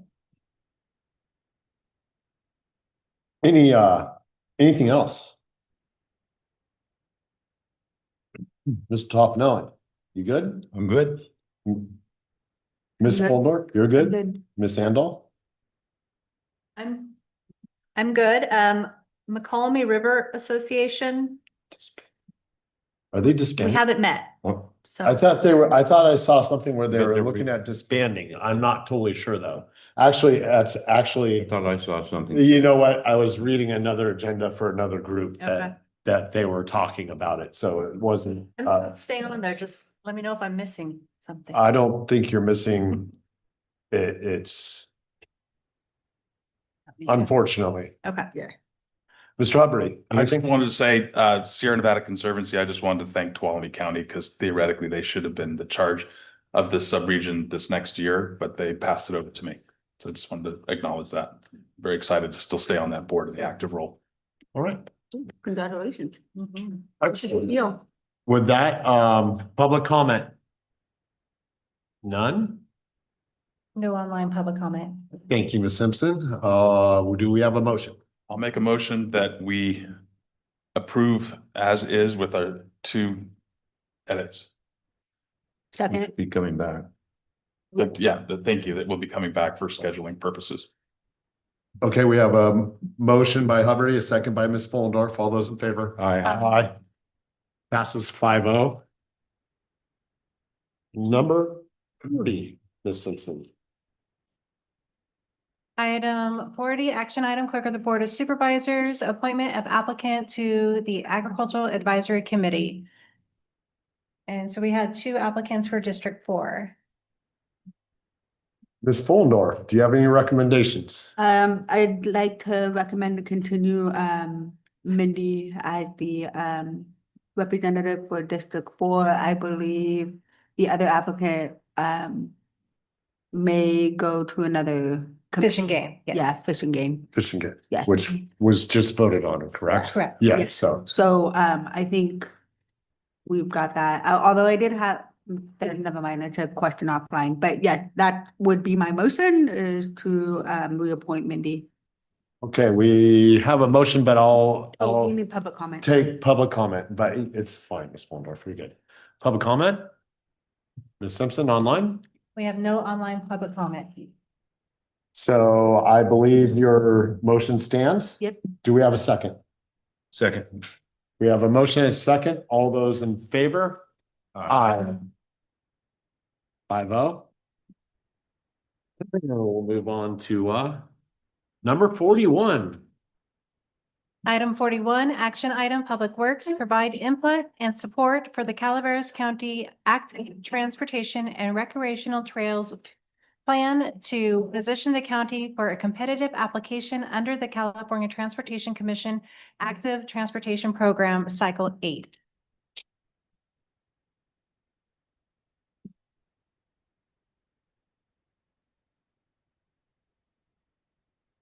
Figure that all the way from Olive Orchard into Springs. I mean, that just is. What they have there is that to the point on the presentation that you like. I mean, the plan. Because it states each, what do we call it? Section of the 26. Yeah.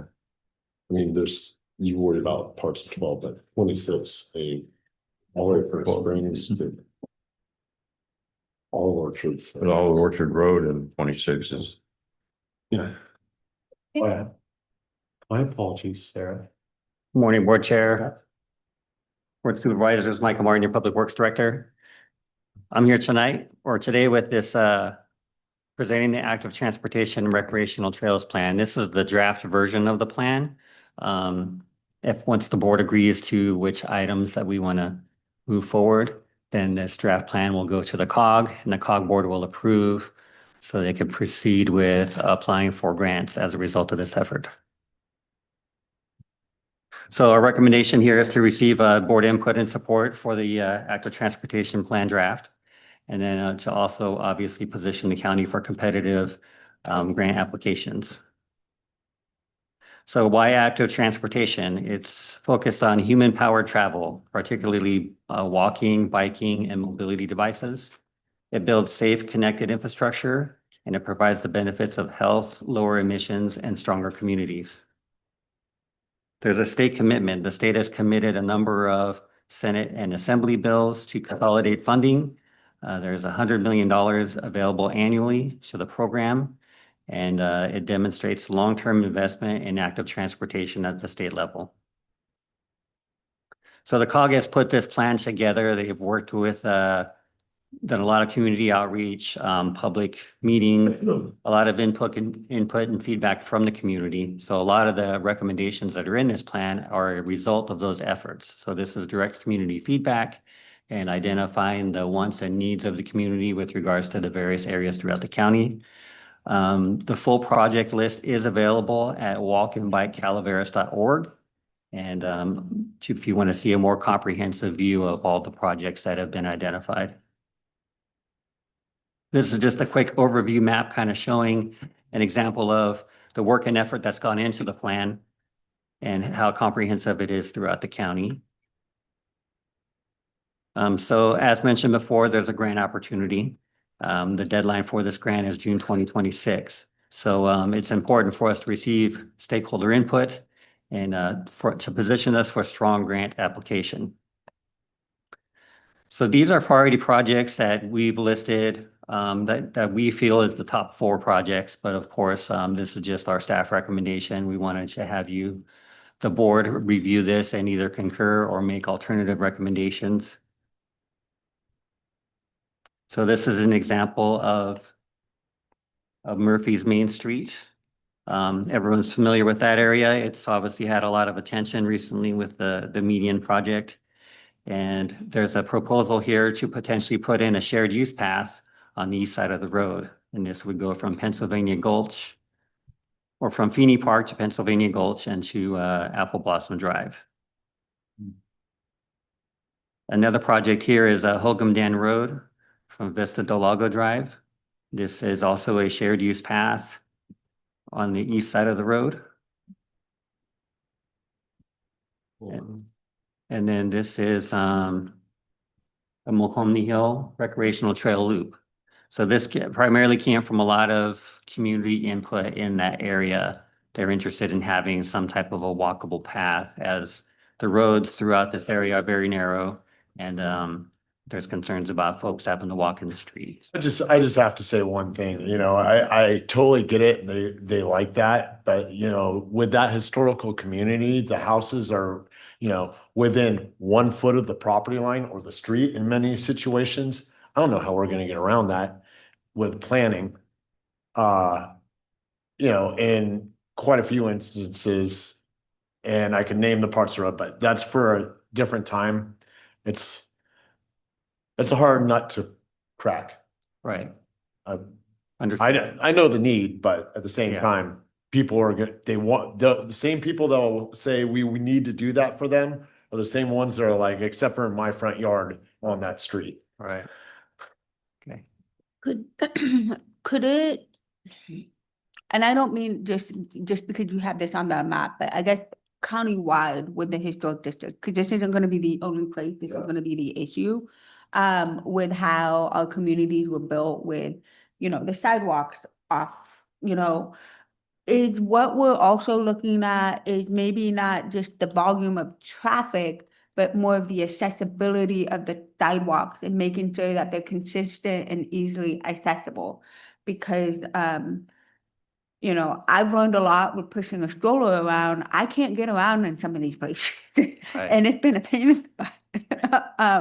And so is that maybe more of what we need to advocate for the messaging that we're trying to accomplish is more uniform in the sidewalk so we can have multiple individuals access these areas. I mean, if I'm having issues with a stroller, let's talk, and I don't want to dive into the ADA, but think about somebody that's on a walker or a wheelchair, that family is not going to come to Moke Hill. They're going to go somewhere where it's accessible and they're going to be spending their dollars there. So, as we start looking maybe at the microeconomics of it, if we're trying to draw people into these areas, maybe that's more of it. It's not necessarily more bikes on the road, it's getting more people to shop in our towns. You know, there's a lot of businesses in this area. I'm just trying to look at it from a different perspective. Oh, you're absolutely right. And accessibility is a thing. And we'll be coming up in the last item we talked about today, about accessibility and everything and some of the hurdles we have to go through with, historical at the same time. And, you know, part of our general plan is maintaining one while providing the other, which is, you know, we can't always make both work. But yeah, absolutely, it's something we need to talk about.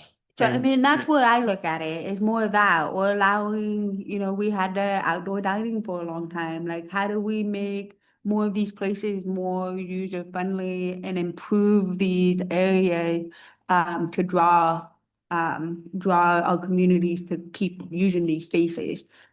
So I like it from that perspective, but I know there are issues with the bikes. I mean, it's a challenge, but I think we keep forgetting that there's another improvement of it, and it's not just about bicycles all the time. Right. Yeah, you know, the goal of the ATRTP is, you know, active transportation, recreational trails plan. So it's really focused on giving people options on how to go out and bike around in the community and go walking and hiking and things like that. So it doesn't quite take full consideration of the accessibility issues we've talked about, but it's certainly a component we look at when we try to select what we feel is the most feasible for a project, like Valley Springs Complete Streets, Murphy's Complete Streets. Those are actually, you know, fit into those categories much better. And that's why we rank those two the highest. But we did want to show kind of a representative sample of some of the other things that the community did, you know, make mention of and try to share it throughout the different districts. So that's why Mokelumne Hill and Copperopolis is on here as well. So again, this is Copperopolis. This is a recreational trail as well, and it goes through quite a bit of the area. So I won't go through each street, but you can see on the map here that they're proposing to do a trail through this community as well as a recreational option for the folks in the Copperopolis community. So this is where the board directions needed. We need to select 2 projects to put together what we call detailed fact sheets. And what these fact sheets do is they strengthen our application when we apply for a grant to do the more comprehensive design work, where we could really look at the right of way, look at the available sidewalk that's there. How can we work with this? What's really the best use of this? And so the fact sheet helps provide that information. And I've provided some examples here of what these fact sheets could look like. And we would use these in our grant applications, and it would just help better bolster our grant, position us, make it give a clear understanding as to what it is we're looking to accomplish. So that's really the objective here today, is just to pick 2 projects. We love to do fact sheets on more, but there's only enough funding for 2 of them. So we wanted to just narrow it down to those 2. I see the priority list that was put forward by COG. And number 2, I just have to say that we've discussed it before with other projects going in.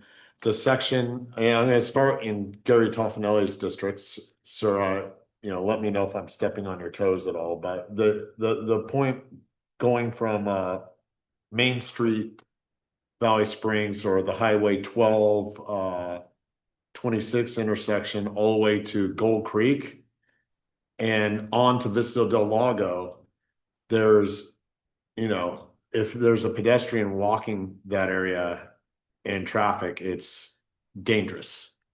And that's a concern of mine. Also, at the same time, the bike runs that happen that go away from Buena Vista and do the loop over Party and everything, they come out Olive Orchard off from Southworth in Gary's district to Olive Orchard in my district, hit 26, head over to Baldwin, from Baldwin, Hart-Vixen to Silver Rapids and around Hogan Dam. And you know, it's awesome that these many people come into town and do these bike runs at the same time. them riding so many abreast and holding up traffic, Valley Springs gets congested very easily, and this exacerbates the problem at times when people are doing things that are actually beneficial to our community. And that's a major player in my recommendation from my perspective, and a high priority that we've been talking about for a long time. I'm sure Mr. Toffenelli could add to it from there or tell me where I'm wrong. Yeah, number two, that's basically been, for a long time, I thought, and people talked about for many, some of the people that were in here today, for the other project, talking about open space. They've been involved trying to get that project for a long time. And it basically runs along the creek, which is a Caltrans property. So, and this is, it could probably be used for that. The problems have always been funding. So I think that's a viable and a very popular. That's why it's up there, number two, the number of people that chimed in on it. So the Murphy's one, I think it's great, it's good. I'm sure there's a lot of people that moved in. Maybe they can expand the median to a walk. Sorry, Mark, I get it. Yeah. All right. The idea of putting a sidewalk on the east side doesn't really make a lot of sense. People are trying to get into town. We're talking about pedestrians. Pedestrians are standing on the median. I have called over the holidays because I witnessed almost 2 head-ons as people are trying to make a left-hand turn into the market. The entrance into the market does not align to the entrance. I mean, the left-hand turn lane puts you in direct conflict with people who are exiting the market. I have talked to Caltrans. I know we've spoken many times about it. I just want to go on record as saying again, it doesn't work. My concern is pedestrians trying to get to the market. I have people on mobility scooters and walkers that are coming out of the Murphy's Diggins, of which there are hundreds of residents. They cross the road. Now there is no shoulder for them to ride on to get to the market. So they have to go around the other way into oncoming traffic on Big Trees Road, which is ludicrous. Again, I tried to explain this at the PPAC meeting the other day. Pedestrians that are standing on that median. So I would like to talk to you because I do think that we need to do something in Murphy's. I still feel that this median is an urbanization of rural roads. People don't want to, and the whole idea of the way that they have to get through the parking lot to then come around and go to the light in order to get back up. We want to pull in, we want to pull out. We want people easy access to the market the way that it's always been. And now that there's enough room, we need to put in a middle lane and take the median away. I know that's not the discussion here, but I also would like to advocate for Arnold.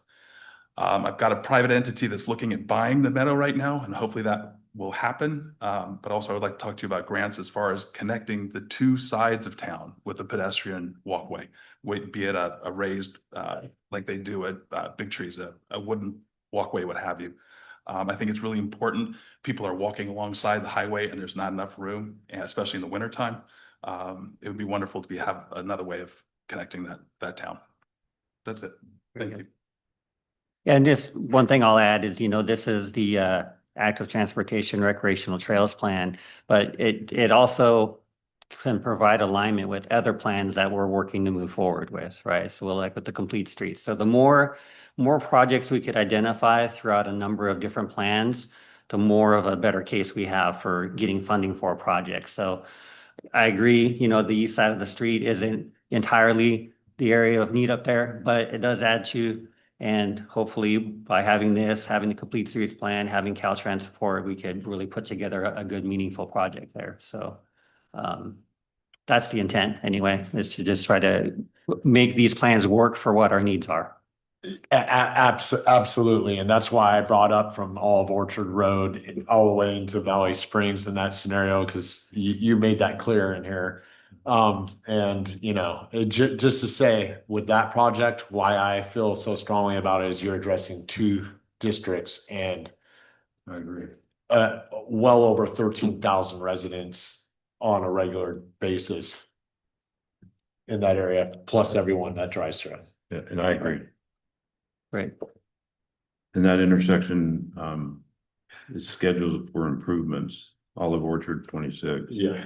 Right. I bet it could all tie in. Yeah, yeah. I just had a meeting on that yesterday. I'll schedule another meeting for it after this meeting. Okay, sounds good. Let's meet. So with that, if there's any questions, if the board has consensus that Valley Springs and Murphy's are the top two projects we'd like to move forward with fact sheets, then we could take that back to the COG and start moving forward in that direction. Yes. Yes. Did you need two other alternatives? I'm sorry? Did you need two other alternatives, or is that what number 3 and 4 become? So I just need two to do the fact sheets for. Okay. Yeah. No, that's fine. I just wanted to understand what you were asking, because there's 4 questions. So I didn't know if we needed another 2 off of the 4 that we just. Yeah, so Okay. so one of the options is you could either choose the 2 that we recommended or choose a different 2. I'm happy So- with this. Okay. Okay. So I'm happy with this. Yeah. No, thank you. And I think this is a good start. We've got a lot going on. I mean, the crowd here this morning, we're talking about open space, and I think the more we can maximize these hubs in the different communities to filter it out, to connect to these areas is gonna be the first step in many things that I think they are looking for. And really, and also solve some problems that have arisen in the last 6 months, I think will be helpful for everybody. But I don't want to, you have a lot of on here. If there's other entities, like I see East Bay Mud. For me, like, the opportunities arise that are gonna happen outside of this list that we approve. And I wanna make sure that if there are those opportunities, let's just say East Bay Mud decide to expand. I wanna know about it, because I think there's also economic opportunities that this county can take advantage of to bring more recreation into the community, and maximize that value. So just because we have these 4, I don't wanna just ignore the rest of them. Right, If that right. makes sense. Yeah, all the other options will still be included in the plan. Okay. And they'll be memorialized in the plan as other areas of focus or need, so that this plan will be available to other entities as well to refer to say, hey, this area has been identified in the county's recreational trails plan. So we'd like to, use that information to push a project forward in Angels Camp or somewhere else, right? So it certainly is there as a resource for many other projects, not just the ones we recommended here today. And just also a shout out to the COG. I know that they had multiple community meetings and there was a lot of input, a lot of partners from this list that attended those meetings and really participated in this draft plan. So I've been very happy with the public input of what we've seen today. I think and they extended that public outreach too. So I think we really got a robust feedback from the community and the diverse from the community as well. So I just wanted to thank the staff on that end for putting this together. Ms. Sandal, did you have something? Yeah, I just wanted to kind of echo what you were saying, Supervisor Stopper, that the McCallmy Hill project, I think, we need a lot more looking at, with it being a designated historic district. I walked it actually yesterday and it's very historic. And I also talked to some community members last night at the Safety Action Plan meeting that feel like that needs a little more work. And looking at the master list that COG has put together, throughout District 2, in my mind, there's a need for more of that connectivity of areas such as like in Arnold, like bridging the elementary school in McCallmy Hill to the rest of the community so people are safely biking and walking along highways. Same in West Point, there's areas that are disconnected where it's not safe to travel. So, in McCallmy Hill, I used to push my stroller through McCallmy Hill and it is hard. But there's just, the room, it's like a mini San Francisco. The houses are on the streets. So, Yes, and it's not McComey Hill, it's McComey Hills. Yes. Yeah. Yeah. So I appreciate the list and also to echo Supervisor Follendorf, what COG has done. There's a lot of projects that I think, it's great they're on there for potential future funding. Great. And I support Valley Springs. I have family down there and it is treacherous trying to get from the center of Valley Springs out to La Quintana. That's dangerous. I worry for my daughter when she starts driving here very soon. Right. Oh, actually, I worry for everyone else. Yeah. Pedestrians should watch out. But on them, yeah, absolutely. I see the need in McComey Hill, so I'm not trying to talk that down. I just Yeah. trying to wrap your head around how to make that work, Micah. That's why Yeah. we hired you. No, I understand. And feasibility is a major factor in that, right? So if we know we've got a lot of right-of-way challenges, that's usually the first thing that becomes a major hurdle. So understood. Mr. Hubbardy, did you have something further? No, no, thank you. Yes, no, I'll maybe? check in with Mike after the meeting. Thank you. Okay. Any comment?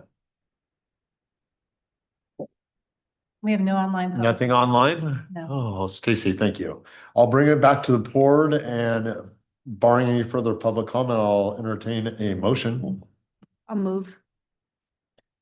What's the motion? Move. What, Yeah, with those, with those two? yeah, with those two, with the Staff's alternative. recommendation. Yeah, I'll move staff recommendation. So with those two and the alternates, yeah. I'll second. Okay, we have a motion and a second. All those in favor? Aye. By Thank you. vote of board. Thank you, Michael. We appreciate your time. Are they coming up here? Name's Micah.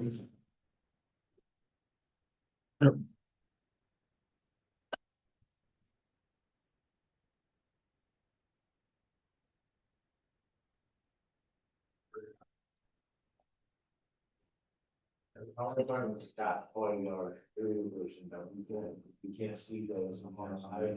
So, okay. So from now on, we please put that in. Right, thank you. Thank you. Very much.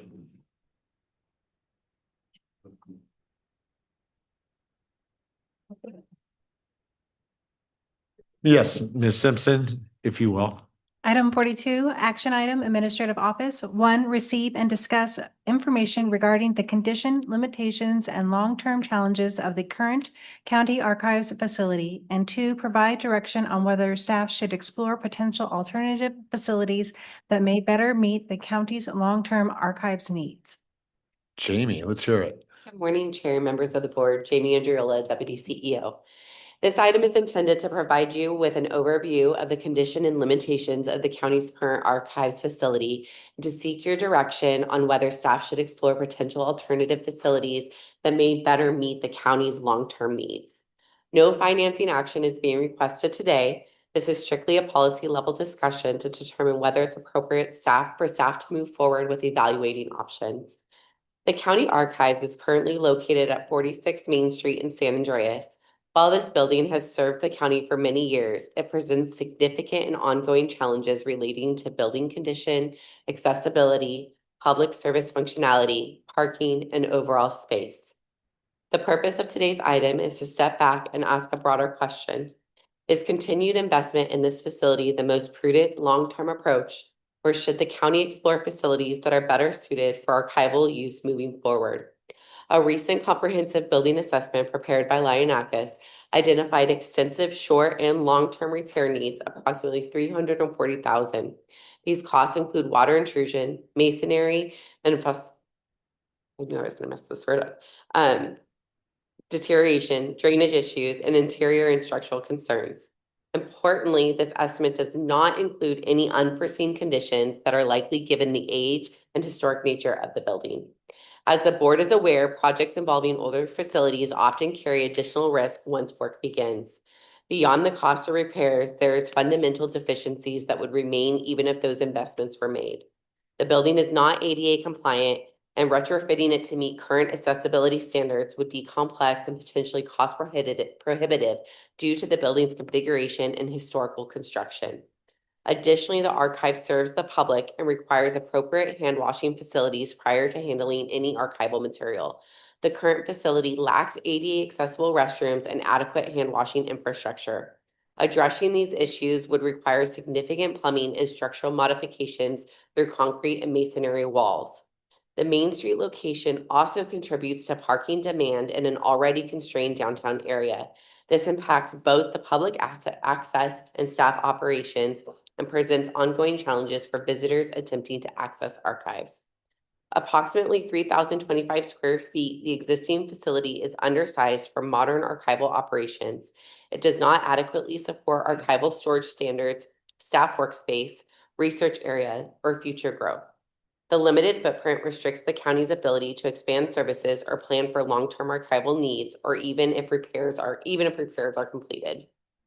When viewed collectively, continued investment in the existing facility would likely result in substantial expenditures without fully resolving core issues related to accessibility, functionality, and capacity. From a long-term planning and fiscal perspective, staff believes it is appropriate to consider whether there may be alternate facilities that better support archival preservation standards, public access, operational efficiency, and long-term sustainability. Today, staff is asking for board direction on whether staff should explore potential alternative facilities that may better meet the county's long-term archives needs, and if so, to return at a later date with options for your consideration.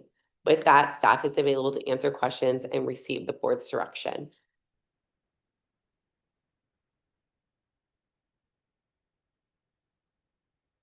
I'm willing to hear it, Mr. Toffenelli. I mean, you brought this up many times on things that need to be done. You have the best knowledge, I think, of all of us, with maybe Hubbardy catching up a little bit.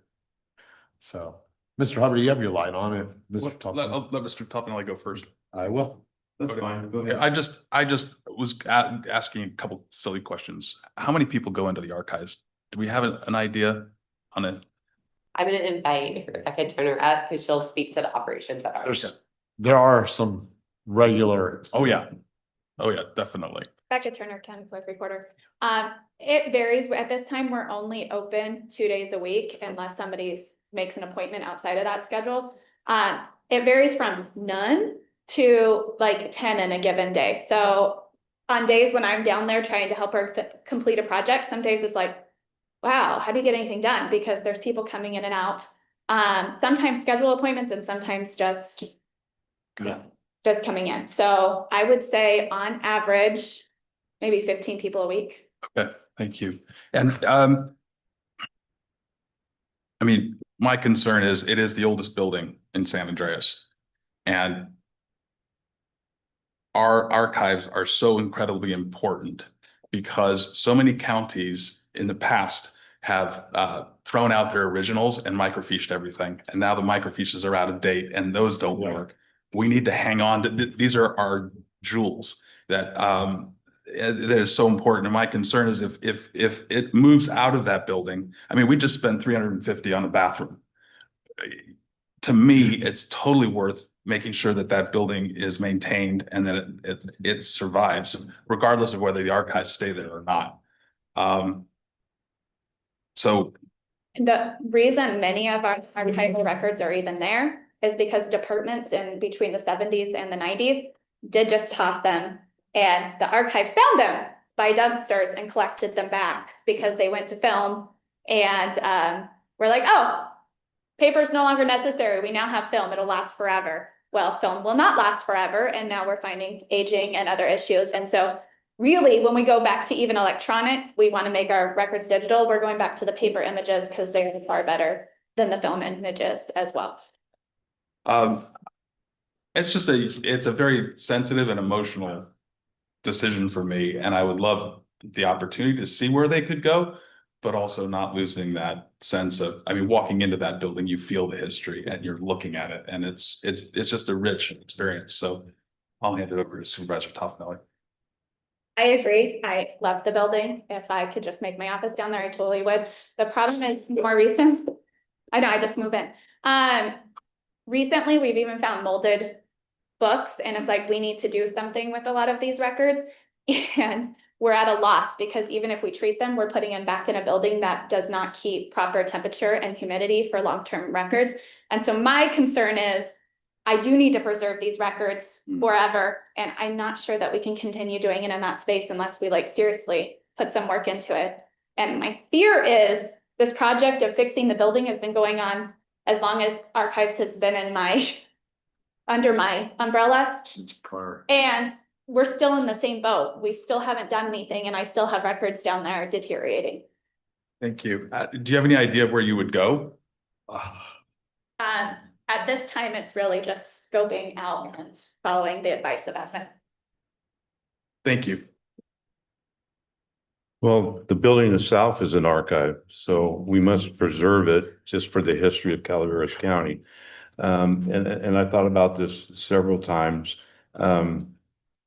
Thought about the old grand jury room that's there, tearing it down and maybe getting a grant, build another building which is directly behind that, and it could access into it, which we could expand into and maybe keep the temperatures and everything right, and it would still preserve the front of the building. But we have that in the back, and there is some parking space there, and again, the park is there, and the parking there, versus not being parked right on the street. But that new building, we could have the access from that, where that parking lot where the grand jury room, it used to be the old grand jury room, and construct off of that going up, whether it's a 1-story, 2-story, or whatever. And then that would, whatever our needs are, and that would preserve what we have in front with the old archive building and new. But I think we need to have some money to do engineering on the building and design and engineering on it before we can go out for an RFP and maybe get some grant money for, or whatever, but it preserves it in the same spot almost as what we have right now. And then once we get things out of if we get the building built and get things out of the archive building, we can go in and do some repairs or whatever we need to do. One of the problems we have that could anytime the roof on that thing, I know we replaced it, but if it leaks, we could be destroying a lot of the archives that we have in there. So Storm, the roof was fine, but But- we found the water seeped up through the floor. For the floors, yeah. yeah, the roof is fine. Where's this water even coming from? And it's like, There's- seriously, it's just seeping out from underneath. There's old wells right on Main Street. But we've replaced that roof a number of times. I'm just saying if something happens to it, it would leak. But and you don't know if it's running down the walls of Philip. We don't know. But that's my thoughts on it and what the possibility could be to where to move. Otherwise, you have to move all this stuff. And I don't know of any buildings. There's so many people looking for buildings right now. But at least it would keep it in the same area and the same almost, that archive building, and it'd be part of it still. So those are what I have to say. I love that idea. That's a great idea. Oh, Ms. Follendorf, did you want to follow that? If you're done, Mr. Toffenay. I was gonna echo Martin, and I agree with both Gay and Martin. I just read an article in the San Francisco News about all of the outdated buildings that are just sitting there in the city, and they're old historic because no one wants to put that investment in to preserve these buildings. We have a history that's our legacy. It's one of our, as Martin said, it's just outside of the archive, but these buildings that we have in our community are jewels. And so we have to make that commitment to continue to invest in them and in turn invest in these archives. So I'm in favor of exploring all. I don't know, you talked about the humidity. Is there a short term where we could find funding to maybe create a humidity room in this construction project that Gary is discussing, or a vault or something? I don't know how that works for some, I don't know how many items need to be in a temperature control, but do we isolate? All of them. I mean, I get that it all needs to, building but is there short term, because we know, we can all agree this is gonna take a while, but is there a short term where there's a section that just we need to focus on to keep them from deteriorating, and loosening, I'm open for all of it. I'm open for, and then there's that building today mega plan here. So Rebecca's right. So there was some water intrusion from the floor in the last storm. We do have our units to monitor humidity, and currently we have the humidity under control. But what Rebecca didn't share is, so we don't know when the mold happened on the books or the facts that we have.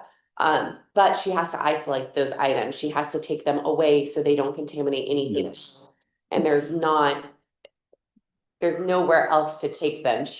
We were very creative and worked with facilities to move a lot that were in a lower basement area to some very strategic places throughout the county, but that's not ideal. So the footprint of the archives isn't great. And then again, kind of what sparked this conversation, we already knew space was a hard place. We already knew we're doing some investment over the next couple of years with the structural issues that were identified in Lioness or but it's the growth as well.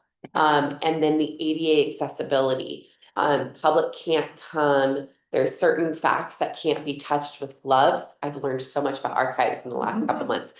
Things that can't be touched with gloves, so people have to actually wash their hands, and we can't allow people into our restrooms because they're not ADA compliant. And with the history of the building, and if you guys are familiar, there's no way to make those bathrooms ADA compliant with the masonry of the walls without almost a whole new retrofit of the entire historical building, which comes with so it's not that the building's not great or that we don't want to preserve it or use it for other functions, but it might not serve great for archives. And so that's the conversation that we want to have, not that the building's not beneficial or worth keeping or investing in. It just might not be the best purpose for what it's serving right now. If I may follow up on that, are you done? No, I was just- Okay, go ahead. I'll stop. I'll wait. I was gonna say, like, everything that you just said, everything that every supervisor here has brought up was like turning over my head. At the same time, the hard realist part of me is how many capital projects do we have going through? What's our money looking like? And Gary brings up like the grants and everything, because he knows as well as any one of us that, if we're gonna move forward with something like this, we're gonna have to find another pot of gold.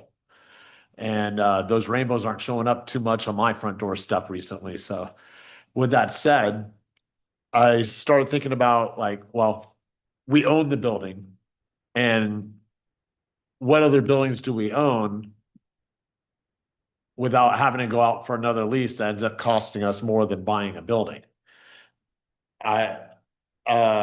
So I think about the Hubbardy building, and I don't know if this is an option or not, because it's right there. So we could have them both at the same time.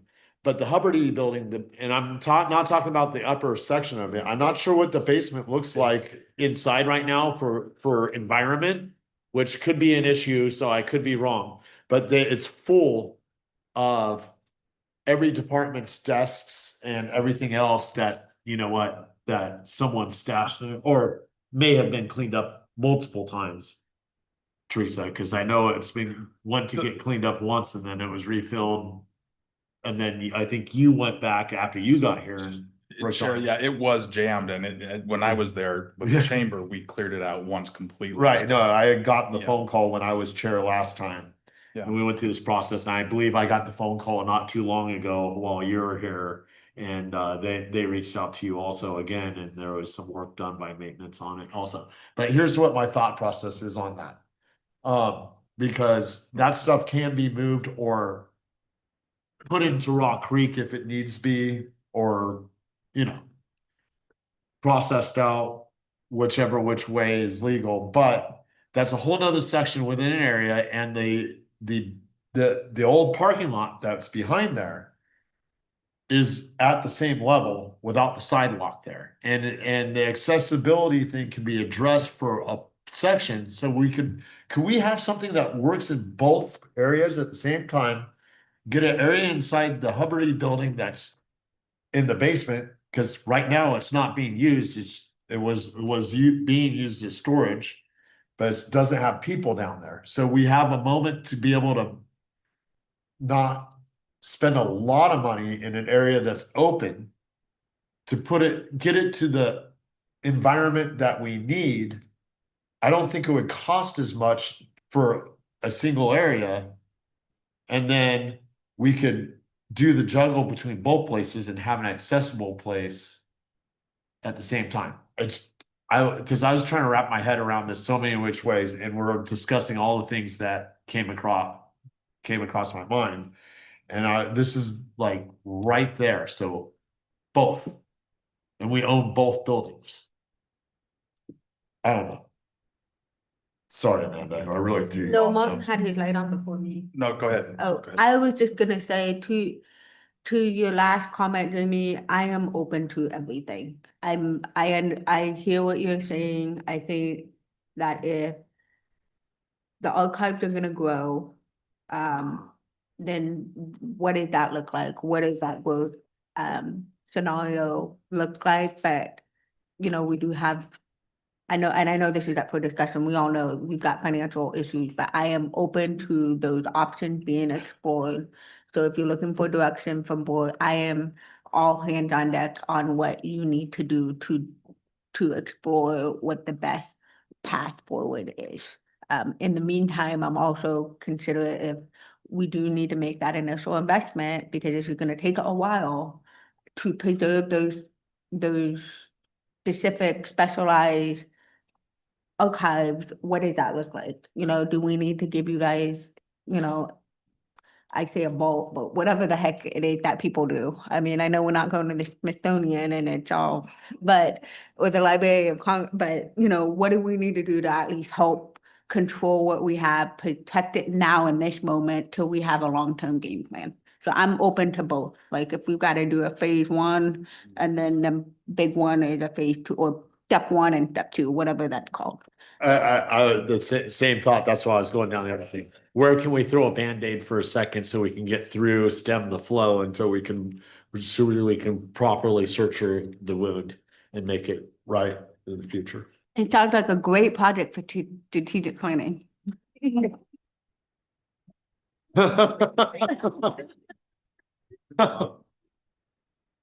A last note, a very minor note, I would love to fix the plaque out in front. It was not Joseph Hubbardy in 1858, it was John Hubbardy.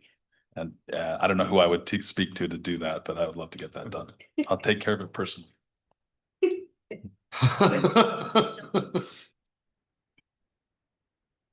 We will research who Thank you. is in charge of them. Thank you. On that. Thank you. Mr. Toppinella. I just, it's not a bad idea what you're saying. I don't know if that basement over there has ever flooded. It is lower. Historic wise at the Hubbardy building, if we put all kinds of records in there, if something happens, we're gonna lose them all. Which, so I don't know. It is a basement, which you're saying the one that we have now is flooded. Right. So. Yeah, we're about the same but now elevation in the same area. The other thing is, I don't know if you would move completely over there because you're working only 2 days a week and you move them all over there. Then otherwise you'd have, well, those are in the other building and they gotta lock the building, take the person over to the other building and try and find them downstairs. I mean, these are things that we have to consider on you because you only have the one employee that works there 2 days a week.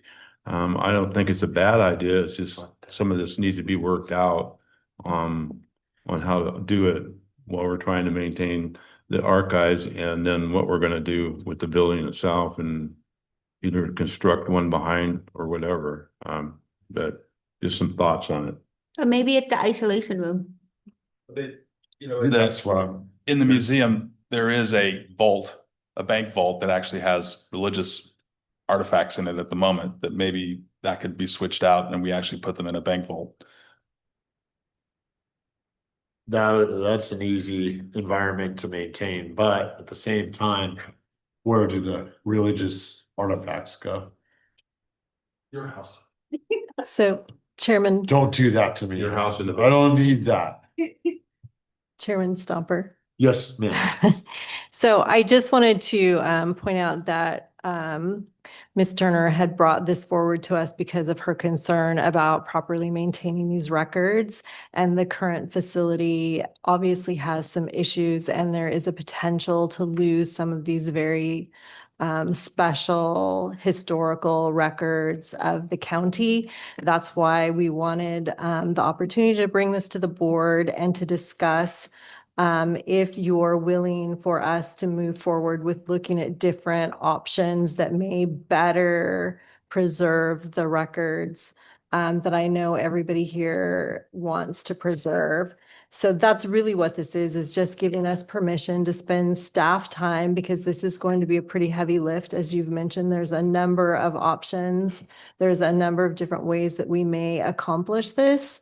But we wanted to make sure that you knew that staff was spending some pretty hefty time on this project, but we do believe it's valuable. So that's the direction we're seeking from the board. That seems pretty straightforward. With, the consideration is, we all have our suggestions. And then staff's gonna take those suggestions and look at what those options and what's viable. And do we want to give that direction?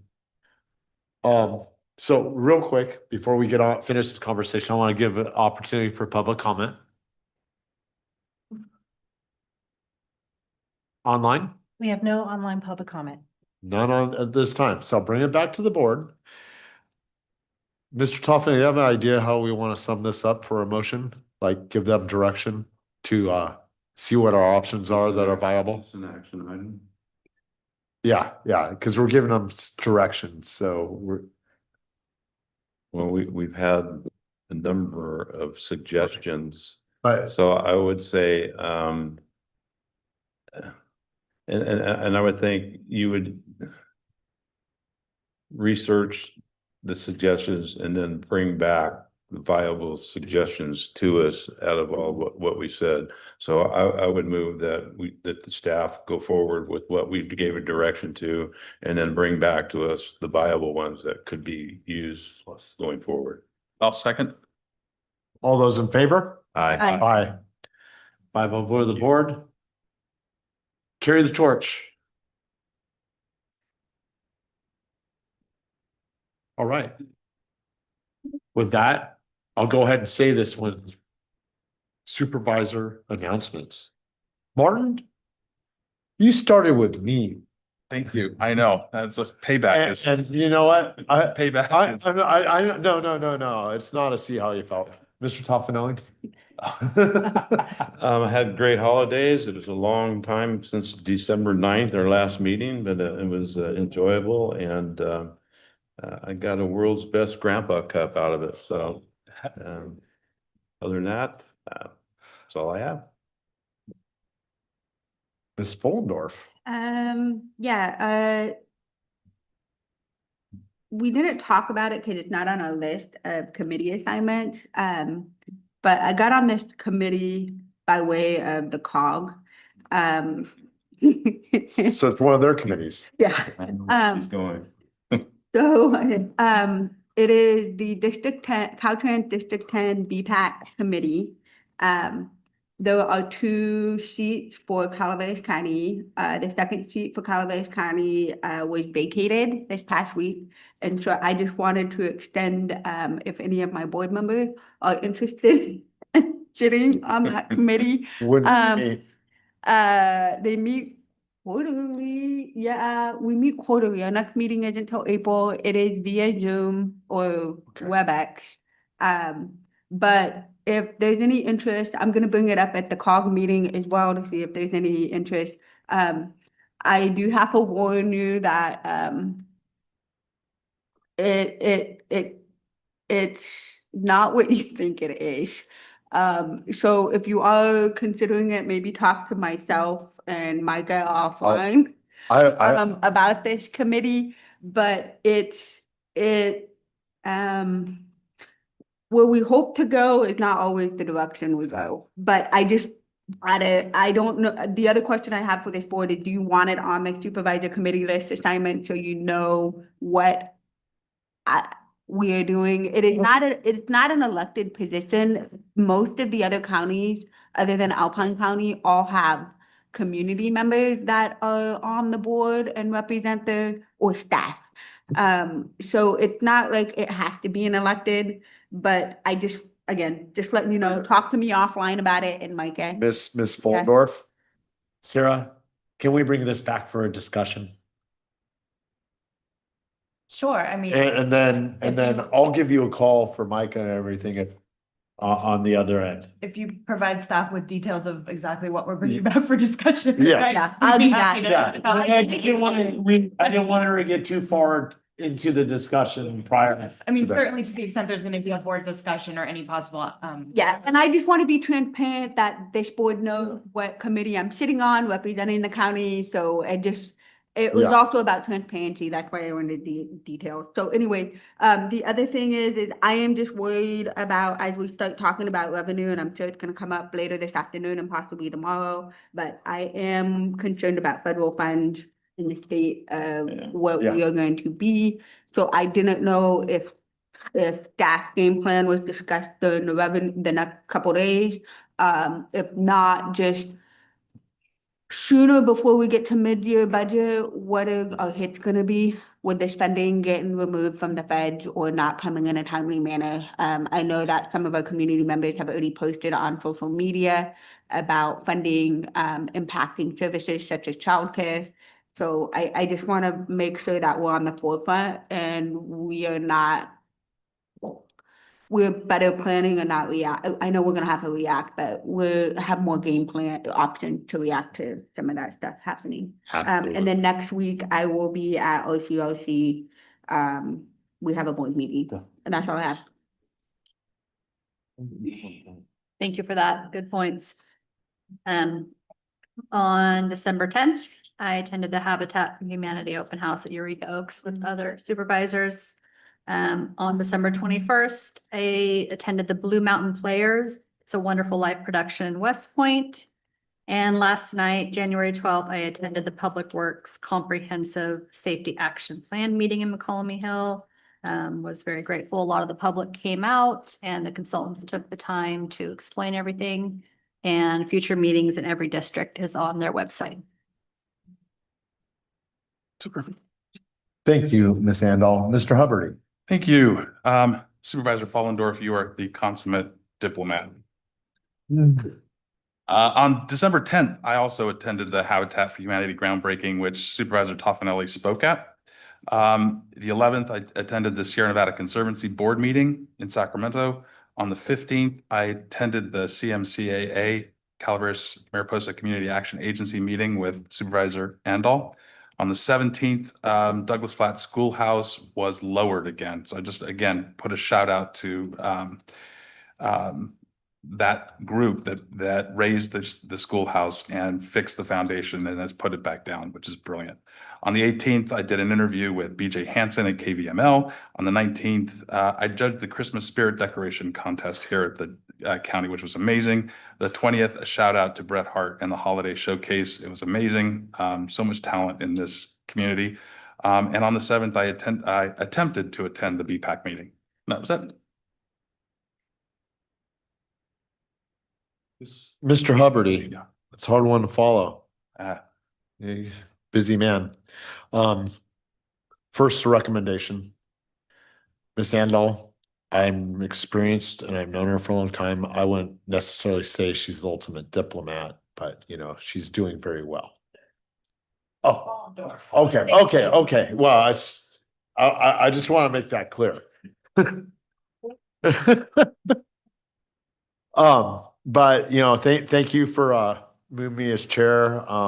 Ms. Fullendorf brought up, the federal money in the future. We're about to hit some more rocky times. And I think last time, she was vice chair underneath me, we definitely were traversing and moving through some rocky times. So we got our work cut out for us. And, it's time for me to step up and my feet be solidly on the ground and everything, and I'm gonna be, you know, you're gonna have to share your office with me, Miss Handel, because I'm gonna be here a lot more. I know I have a key. I never give that away. I won't give it away. That said, I'm not kicking you out, but you're sharing. Okay? Appreciate it. And then was voted in chair my low job training agency yesterday. And I have to say our meeting this Thursday for Central Sierra Economic Development District meeting will be putting forward some more strategies and everything moving forward over the next so many years. And that there's, even with the current state of everything, politics, budgets, everything else, I'm still cautiously optimistic on a lot of good things happening from there. And the transition's been long coming. Gary was here when we went from one model of an economic development district because of reasons back then, and we've been slowly building it. Now we actually have a working budget that the counties don't supply 100% of by any means. And so we're in a good spot. I'm actually excited about that one. With that, do you want to say something else, sir? I was just gonna say, what this federal dollar thing, either, I don't know if it's gonna be today or tomorrow, but I think Marcos is gonna bring up a lot of what is gonna be the most impact on the county in his department. It's gonna be pretty big, so been willing to hear from him coming up. Yes. Miss Edwards. Yeah. Anything you like to say? No. All right. Wise words from council. Ms. Hitchcock? Just that I look forward to seeing all of you in strategic planning over the next couple of days, and hopefully we can have some really good projects coming out of that. Miss Simpson, No, nothing to share. my new boss. Susan? Love your contest. You got 3 more weeks and we got some fabulous prizes this year. Excellent. And silently, Holly? No? All right. Thank you. Well,